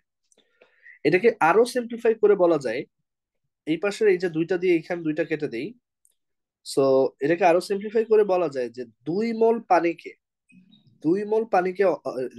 তোমার ইলেকট্রোলাইসিস করার জন্য 4 মোল ইলেকট্রন লাগে বা 4 ফ্যারাডে চার্জ লাগে, এবং সেইখান থেকে 2 মোল হাইড্রোজেন গ্যাস প্রডিউস হয় ক্যাথোডে, আর অ্যানোডে অক্সিজেন গ্যাসের বাবলস দেখা যায়।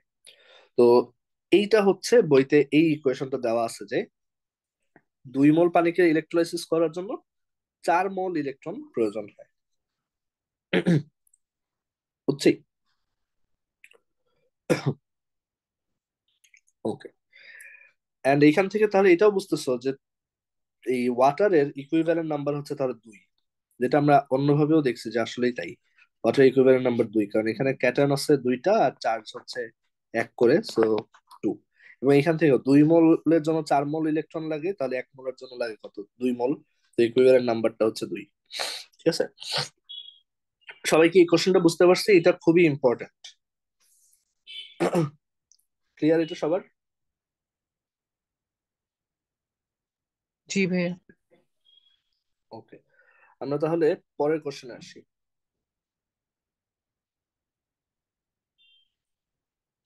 উম, ও আচ্ছা, যেটা বলতে চাচ্ছিলাম বাই দ্য ওয়ে, যে এই অঙ্কটা এইভাবেও কিন্তু করা যায়। মানে ধরো তুমি, অনেকে আছে একদম এভাবে বেসিক থেকে করে, যে অ্যানোড ক্যাথোডের রিয়াকশন দেখলাম, ওইখান থেকে রিয়াকশনটা আসলো, এখন এইখান থেকে আমি ইলেকট্রোলাইসিসের অঙ্ক করব উইদাউট নোয়িং ফ্যারাডেস ল, বা ডিরেক্ট ওই ফর্মুলা ইউজ না করে। কিভাবে? এভাবে করতে পারি। দেখো, আমরা ওই যে কোয়ান্টিটেটিভ কেমিস্ট্রিতে স্টয়কিওমেট্রিক ফর্মুলা শিখছিলাম, তোমাদের কি মনে আছে স্টয়কিওমেট্রিক ফর্মুলাটা কি ছিল? এনিওয়ান? এটা ছিল হচ্ছে যে কোন একটা রিয়াকশনে, কোন একটা রিয়াক্টেন্ট বা প্রোডাক্টের সামনে যে মোল নাম্বার, যেমন এই যে ওয়াটারের সামনে 2 আছে, সেটার ইনভার্স নিব, আর তার সাথে হচ্ছে তার মোল নাম্বারটা মাল্টিপ্লাই করব। যদি করি তাহলে হচ্ছে যে ভ্যালুটা আসবে সেই ভ্যালুটা সবার জন্য একই। যেমন তাহলে এই হাইড্রোজেনের জন্য তাহলে লিখতে পারবো 1/2 মোল নাম্বার অফ হাইড্রোজেন। আবার এই অক্সিজেনের জন্য লিখতে পারবো, ওর সামনে কিছু নাই মানে 1, so 1/1 mole number of oxygen. আবার ইলেকট্রনের জন্য লিখতে পারবো যে 1/4, ওর মোল নাম্বার হচ্ছে এত, এবং দেন মোল নাম্বার অফ ইলেকট্রন। এখন দেখো, এখানে আমাদেরকে যে ইনফরমেশন গুলো দেওয়া সেটা হচ্ছে এই কোশ্চেনে হাইড্রোজেনের ইনফরমেশন দেওয়া, আর বের করতে বলছে কারেন্টের ইনফরমেশন। মানে আমরা এখানে করতে চাচ্ছি, সেটা হচ্ছে এই ম্যাথটাই ডিরেক্টলি ফর্মুলা ইউজ না করে একটু রিয়াকশন থেকে মেইন প্রিন্সিপাল ইউজ করে করা, রিয়াকশন থেকে একটু বেসিক থেকে করা। তো সেটাই করতেছে, যে এখানে স্টয়কিওমেট্রিক ফর্মুলা লিখলাম, আমাদেরকে হাইড্রোজেনের অ্যামাউন্টের ব্যাপারে বলা আছে, আর বের করতে বলছে কারেন্টের ব্যাপারে, মানে ইলেকট্রনের ইনফরমেশন। তো এই দুইটাকে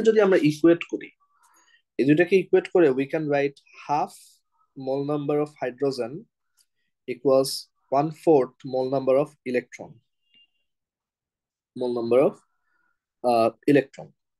তো এখন দেখো, ইলেকট্রনের মোল নাম্বার কিভাবে বের করব? ইলেকট্রনের মোল নাম্বার বের করার উপায় হচ্ছে, আচ্ছা আমি পরের লাইনে লিখি।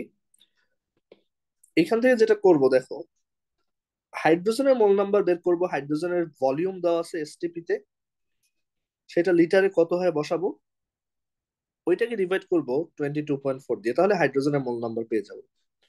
আর রাইট সাইডে আছে 1/4 মোল নাম্বার অফ ইলেকট্রন। এখন ইলেকট্রনের মোল নাম্বার কিভাবে পাবো? ইলেকট্রনের মোল নাম্বার পাওয়ার উপায় হচ্ছে টোটাল কত কুলম চার্জ পাস হয়েছে ডিভাইডেড বাই ফ্যারাডের কত, সরি, টোটাল কত কুলম চার্জ পাস হয়েছে ডিভাইডেড বাই হচ্ছে ফ্যারাডের কনস্ট্যান্টটা কত। কারণ আমরা জানি 1 ফ্যারাডে মানে হচ্ছে 1 মোল ইলেকট্রনের চার্জ। সো টোটাল চার্জকে যদি 1 মোল ইলেকট্রনের চার্জ দিয়ে ভাগ দিই, তাহলে কত মোল ইলেকট্রন ছিল সেটা আমরা বের করতে পারি। ঠিক আছে, মানে এই মোল নাম্বারটা তো ইকুয়েশনের মোল number, but actual mole number হচ্ছে কি, এই যে এটা। ঠিক আছে, সো এখন কিউ সমান আমরা লিখতে পারি হচ্ছে আইটি, কিউ সমান লিখতে পারি আইটি, এন্ড এইখান থেকে আমরা সেম অ্যান্সারটা বের করতে পারবো। সো 1/2, এসটিপি তে এটা ছিল 250 ml, that is 0.25 litre, divide by হচ্ছে 22.4 সমান 1/4।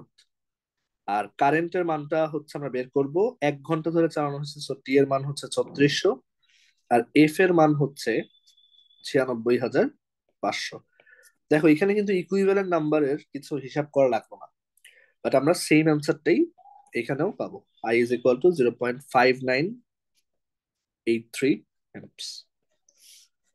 এইটা আরো ইনটুইটিভ, কোনো ফর্মুলা কিছু ইউজ করলাম না, জাস্ট এই যে স্টয়কিওমেট্রিক ফর্মুলা, যেটা আসলে জাস্ট একটা রেশিও, সেটা ইউজ করলাম, যে ইকুয়েশনের সবাই যে রেশিওতে থাকে বাস্তবেও তারা সেই রেশিওতেই থাকবে। তো সেটা ইউজ করে আমরা সেম অ্যান্সারটা আনতে পারি। সবাই কি অল্টারনেট অ্যাপ্রোচটা বুঝছো? এটা হচ্ছে অল্টারনেট অ্যাপ্রোচ जी भैया। ফ্রম দ্য ইকুয়েশন, ঠিক আছে? আচ্ছা, সো কারো কোনো কোশ্চেন থাকলে বলতে পারো। আহ এখন যেটা করব, একটু দাঁড়াও।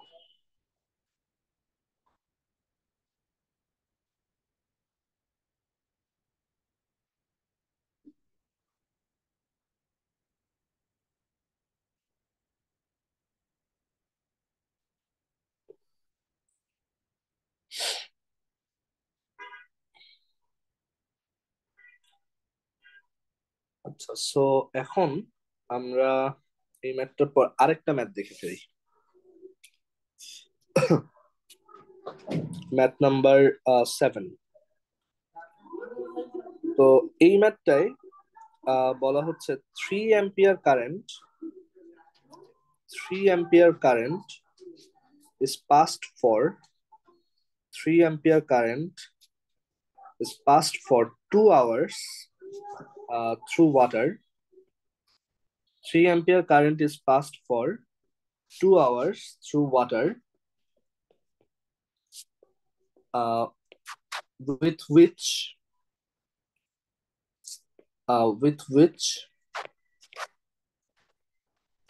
dilute sulfuric acid is mixed. আমরা এটা অলরেডি দেখছি যে ডাইলিউট সালফিউরিক অ্যাসিডের ইলেকট্রোলাইসিসে কিন্তু এইচ প্লাস আর ওএইচ মাইনাস এর ইলেকট্রোলাইসিস হয়, মানে পানির ইলেকট্রোলাইসিস হয়। সো সালফিউরিক অ্যাসিড জাস্ট পানির ইলেকট্রোলাইসিসকে হেল্প করে, এটা কিন্তু সালফিউরিক অ্যাসিডের নিজের ইলেকট্রোলাইসিস না। সো এইখানেও সেম কোশ্চেন, যে 3 ampere current is passed for 2 hours through water with which dilute sulfuric acid is mixed. How many grams of water? How many grams of water uh, will be electrolyzed? এটা হচ্ছে প্রথম question. How many grams of water will be electrolyzed? আর সাথে আরো জিজ্ঞেস করা হয়েছে যে what are the volumes of what are the volumes of what are the volumes of hydrogen gas and oxygen gas at STP produced in this process. Produced in this process. ঠিক আছে, এটা বের করতে হবে, বইয়ের অঙ্ক এন্ড খুবই important সিকিউতে আসার জন্য। তো এখানে একটু বলে রাখি যে উপরের ম্যাথটা আমরা দুই ভাবে করছি, একটা হচ্ছে প্রথমে শুরুতে এক লাইনের ফর্মুলা ইউজ করে করছি, তো এইটাই হচ্ছে আসলে শর্টকাট। আর এই রিয়াকশন দিয়ে করাটা হচ্ছে ব্রডকাট, মানে শর্টকাটের উল্টা, বড় প্রসেস। বাট এইভাবে আসলে বইয়ে করা আছে, বাট এইভাবে করার দরকার নেই, তুমি এই শর্টকাটে পরীক্ষায় করতে পারবা, ঠিক আছে? বাট এই রিয়াকশন দিয়ে করাটা মোর ইনটুইটিভ, মানে বোঝা যায় যে কি করলাম। বাট তুমি ডিরেক্ট ফর্মুলা ইউজ করে করতে পারো। এই ম্যাথটাও, এই পরে যে ম্যাথটা লিখলাম, এইটাও তুমি চাইলে ইকুয়েশন লিখে বইয়ে ইকুয়েশন দিয়ে অনেক বড় করে করা, বাট তুমি ফর্মুলা ইউজ করে করলেও ফুল মার্কস পাবা। তো আমি এটা দেখাবো যে ফর্মুলা ইউজ করে কিভাবে ফাস্ট করা যায়, খুবই ইজি। আমাদের জাস্ট ফর্মুলা একটাই, Q is equal to N F, বা N is equal to IT by EF. তো আমরা সেটা লিখি, N is equal to IT by EF. আমরা ফার্স্টে লেটসে আমাদের প্রথমে বের করতে হবে যে how many grams of water will be electrolysed, এটা আমরা বের করতে চাই। প্রথমে হচ্ছে আমরা কত গ্রাম ওয়াটার ইলেকট্রোলাইজড হবে সেটা বের করবো। সো যেহেতু এটা হচ্ছে ওয়াটারের জন্য বের করতেছি, ঠিক আছে, ওয়াটার সবার জন্য সেম ফর্মুলা অ্যাপ্লাই করবো, বাট সবার জন্য ভ্যালু গুলা বসবে আলাদা আলাদা। তো ওয়াটারের কত গ্রাম বের করতে বলছে, so N is equal two আমি লিখবো ডাব্লিউ বাই এম, আর এটা ইজ ইকুয়াল টু হবে আইটি বাই ইএফ, ঠিক আছে? তো আমাদের টার্গেট হচ্ছে এই ডাব্লিউটা বের করা। সো ডাব্লিউ ডিভাইডেড বাই ওয়াটারের, যেহেতু ওয়াটারের অ্যামাউন্ট বের করতেছি, ওয়াটারের এম বসবে এখানে। তো আমরা জানি ওয়াটারের এম বা মলিকুলার মাস হচ্ছে 18। Is equal to IT. তো আই হচ্ছে 3 অ্যাম্পিয়ার, সো 3 বসালাম। আর টি এর মান হচ্ছে 2 আওয়ার্স, সো 2 আওয়ার্স মানে হচ্ছে 2 ইন্টু 36। সো এখানে আইটি বসালাম, ডিভাইড বাই ইএফ। দেখো আমরা পানির অ্যামাউন্ট এর ব্যাপারে কথা বলছি, পানির মোল নাম্বার বা পানির গ্রাম অ্যামাউন্ট নিয়ে কথা হচ্ছে। সো পানির ইকুইভ্যালেন্ট নাম্বার বসবে, পানির ইকুইভ্যালেন্ট নাম্বার হচ্ছে 2, আর এফ এর মান হচ্ছে 96,500। যদি এটা হিসাব করা হয়, এখান থেকে ডাব্লুর ভ্যালু আসে যে তাহলে যত গ্রাম পানি ইলেকট্রোলাইজড হবে বা তড়িৎ বিশ্লেষিত হবে, সেটা হচ্ছে 2.0145 গ্রাম। 2.0145 গ্রাম। ডান, ঠিক আছে। এটা রিয়াকশন দিয়ে করলেও কিন্তু হইতো, বাট বড় হতো। আচ্ছা, এবার পরের কোশ্চেন আসি। What are the volumes of hydrogen gas and oxygen gas? এইটাও এক লাইনের ফর্মুলা দিয়ে করা পসিবল। আমি এখন হাইড্রোজেন গ্যাসের অ্যামাউন্টটা বের করব। তার জন্য ফর্মুলা আমার same, n is equal to IT by EF. But আমি এবার তাদের এসটিপি তে ভলিউম বের করতে চাচ্ছি, মানে এসটিপি তে আয়তন কত সেটা বের করতে চাচ্ছি। তাহলে n এর ফর্মুলা বসাবো ভিএসটিপি, মানে এসটিপি তে আয়তন কত লিটার, ডিভাইডেড বাই 22.4, সমান হবে আইটি বাই ইএফ, সমান হবে আইটি বাই ইএফ। এখন খেয়াল করি, আমাদের টার্গেট হচ্ছে এই ভিএসটিপি টা বের করা। সো লিটার অ্যামাউন্টে এসটিপি তে ভলিউম কত, আর ডিভাইডেড বাই হচ্ছে 22.4 ইজ ইকুয়াল টু কারেন্ট হচ্ছে 3 অ্যাম্পিয়ার, টি হচ্ছে 2 ইন্টু 3600, 2 ঘন্টা। আর ই এর ভ্যালুটা একটু পরে বসাই, এফ এর ভ্যালু হচ্ছে 96,500। এখন আমাকে বলো এখানে ই এর ভ্যালু কত বসবে, কার ই এর ভ্যালু বসবে এবং সেটা কত হবে বলো তো। এখানে কার ই এর ভ্যালু বসবে এবং সেই ভ্যালুটা কত হবে?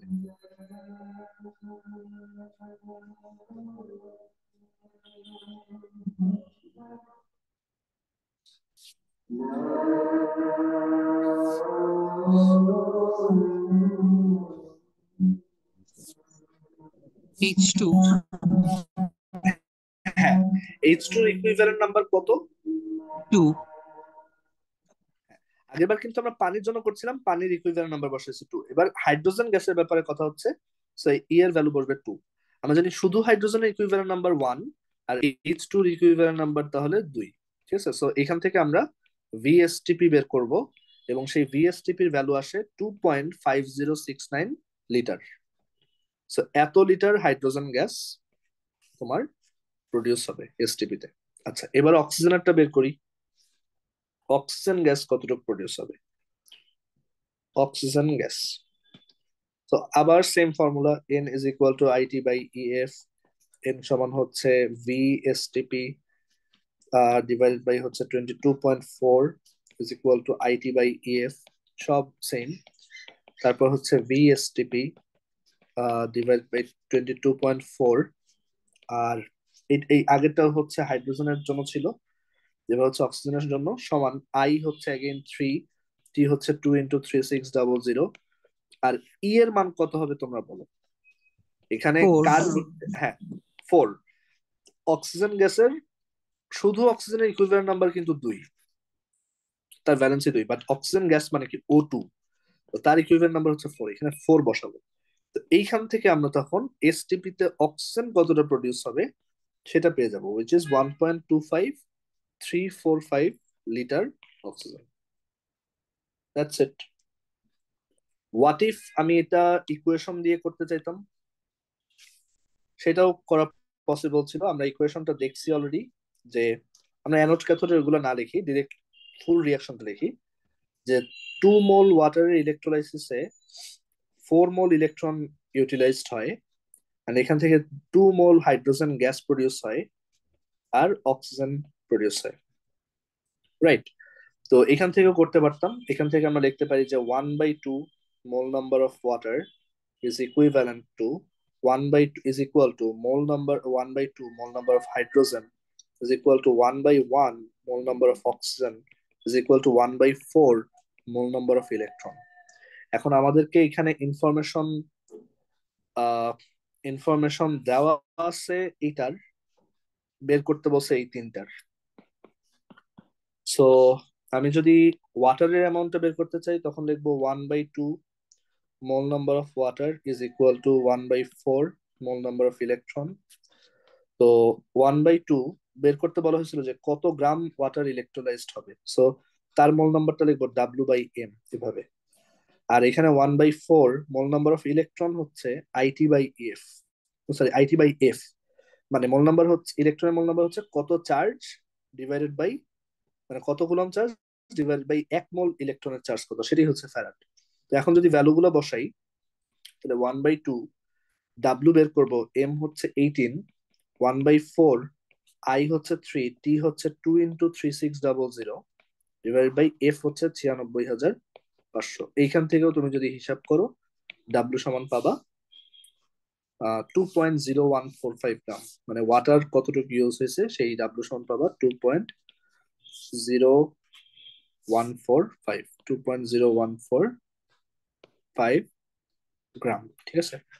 আবার তুমি যদি ধরো অক্সিজেনেরটা বের করে দেখাই, তুমি ধরো অক্সিজেনেরটা বের করতে চাও কত এসটিপি তে কত মোল, কত লিটার প্রডিউস হবে, so 1/1 mole number of oxygen হবে এসটিপি তে অক্সিজেনের ভলিউম কত লিটার ডিভাইডেড বাই হচ্ছে 22.4 is equal two 1/4 mole number of electron which is IT/EF, IT/EF।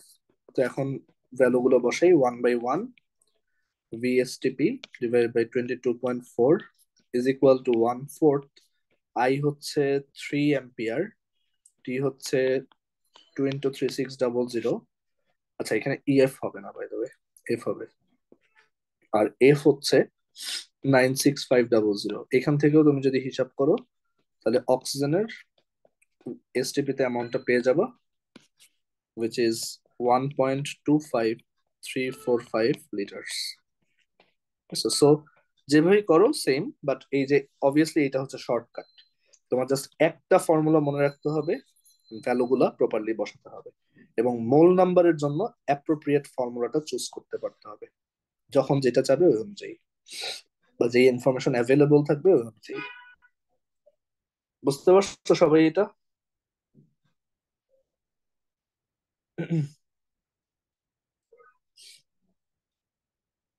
Clear সবার? আমরা দুইটা শর্ট ম্যাথ জি ভাইয়া। দেখায় শেষ করবো, দুইটা ওয়ান লাইনার শর্ট ম্যাথ দেখায় শেষ করবো। সো আমরা এখন, এটা আমাদের 7 নাম্বার ম্যাথ ছিল, দুইটা শর্ট ম্যাথ দেখায় কুইকলি শেষ করি। Math number 8, what is the required amount, what is the required amount, what is the required amount of charge in farad, in farad, যদি ধরো কুলম বলে, ধরো কুলম দিয়ে একটা দেখাই, in coulomb what is the required amount of charge in coulomb, মানে কত coulomb charge লাগবে to deposit aluminium at cathode, to deposit aluminium at cathode, to deposit aluminium at cathode by performing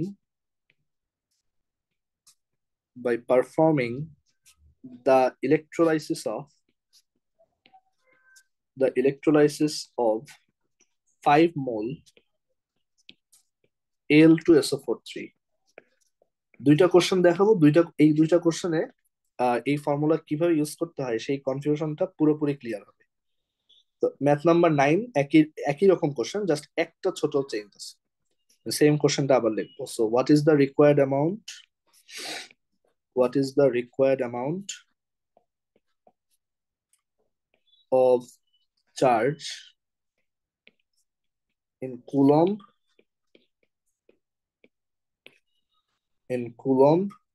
to deposit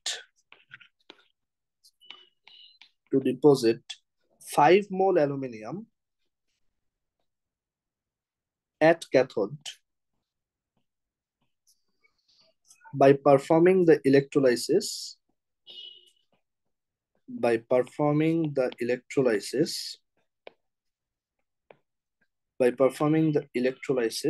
of aluminium sulphate. দেখো দুইটা question দেখতে কিন্তু অনেকটাই এক, but আসলে কিন্তু আলাদা।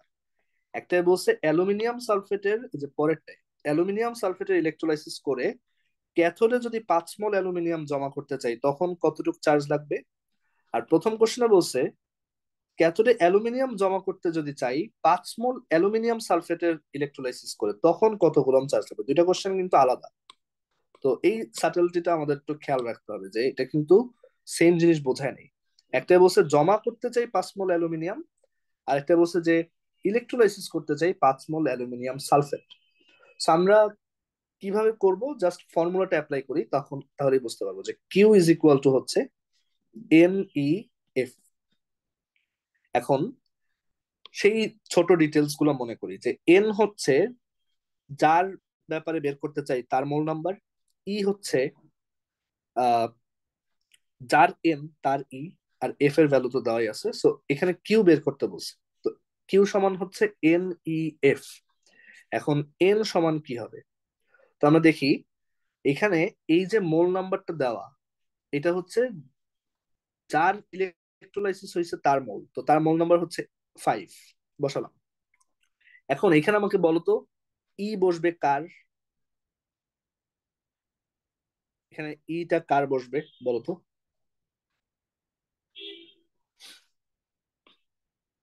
অবশ্যই অ্যালুমিনিয়াম সালফেটের, তাই না? কারণ মোল নাম্বার বসাইছো কার, অ্যালুমিনিয়াম সালফেটের, তাহলে ইও ওরটা বসাবা।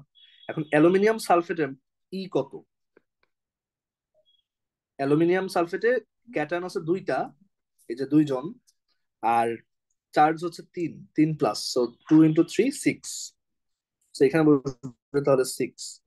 আর দেন এফ এর জায়গায় ধরো এফ ই রাখি, তাহলে 30 ফ্যারাড। এবং পরে যদি কুলম্বে নিতে চাও তাহলে 96,500 দিয়ে গুণ দিবা। এটা হচ্ছে অ্যান্সার, মানে অ্যান্সার হচ্ছে 30 ফ্যারাড। আচ্ছা, পরের কোশ্চেনটা দেখো কিভাবে আলাদা। পরের কোশ্চেনটা বলছে what is the required amount of charge in Coulomb to deposit 5 mol aluminium at cathode by performing the electrolysis of aluminium sulfate। তো এখন দেখো ফর্মুলা হচ্ছে Q is equal to NEF। এখন এখানে এনটা কার, অ্যালুমিনিয়ামের, তো এন এর মান হচ্ছে 5। তাহলে ই কার বসবে, দেখো ই কিন্তু তাহলে অ্যালুমিনিয়ামের বসবে, নট অ্যালুমিনিয়াম সালফেট। তো অ্যালুমিনিয়াম সালফেটে আমরা দেখছিলাম যে অ্যালুমিনিয়াম সালফেটের ইকুইভ্যালেন্ট নাম্বার হচ্ছে 6, এই যে একটু আগে দেখছি। বাট অ্যালুমিনিয়াম সালফেটে অ্যালুমিনিয়াম আছে কয়টা, দুইটা, তার মানে দুইটা অ্যালুমিনিয়ামের টোটাল ইকুইভ্যালেন্ট নাম্বার হচ্ছে 6। তাহলে একটা অ্যালুমিনিয়ামের কত, 3।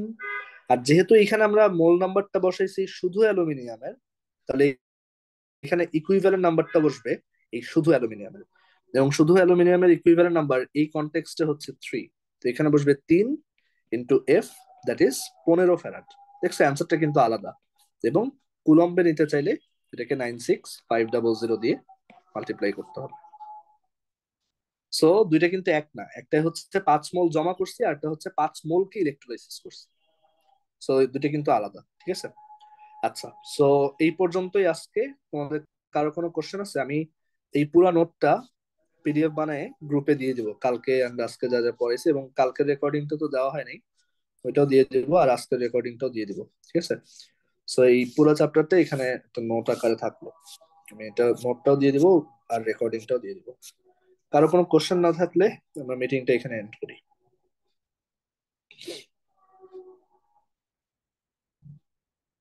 ঠিক আছে তাহলে, আল্লাহ হাফেজ।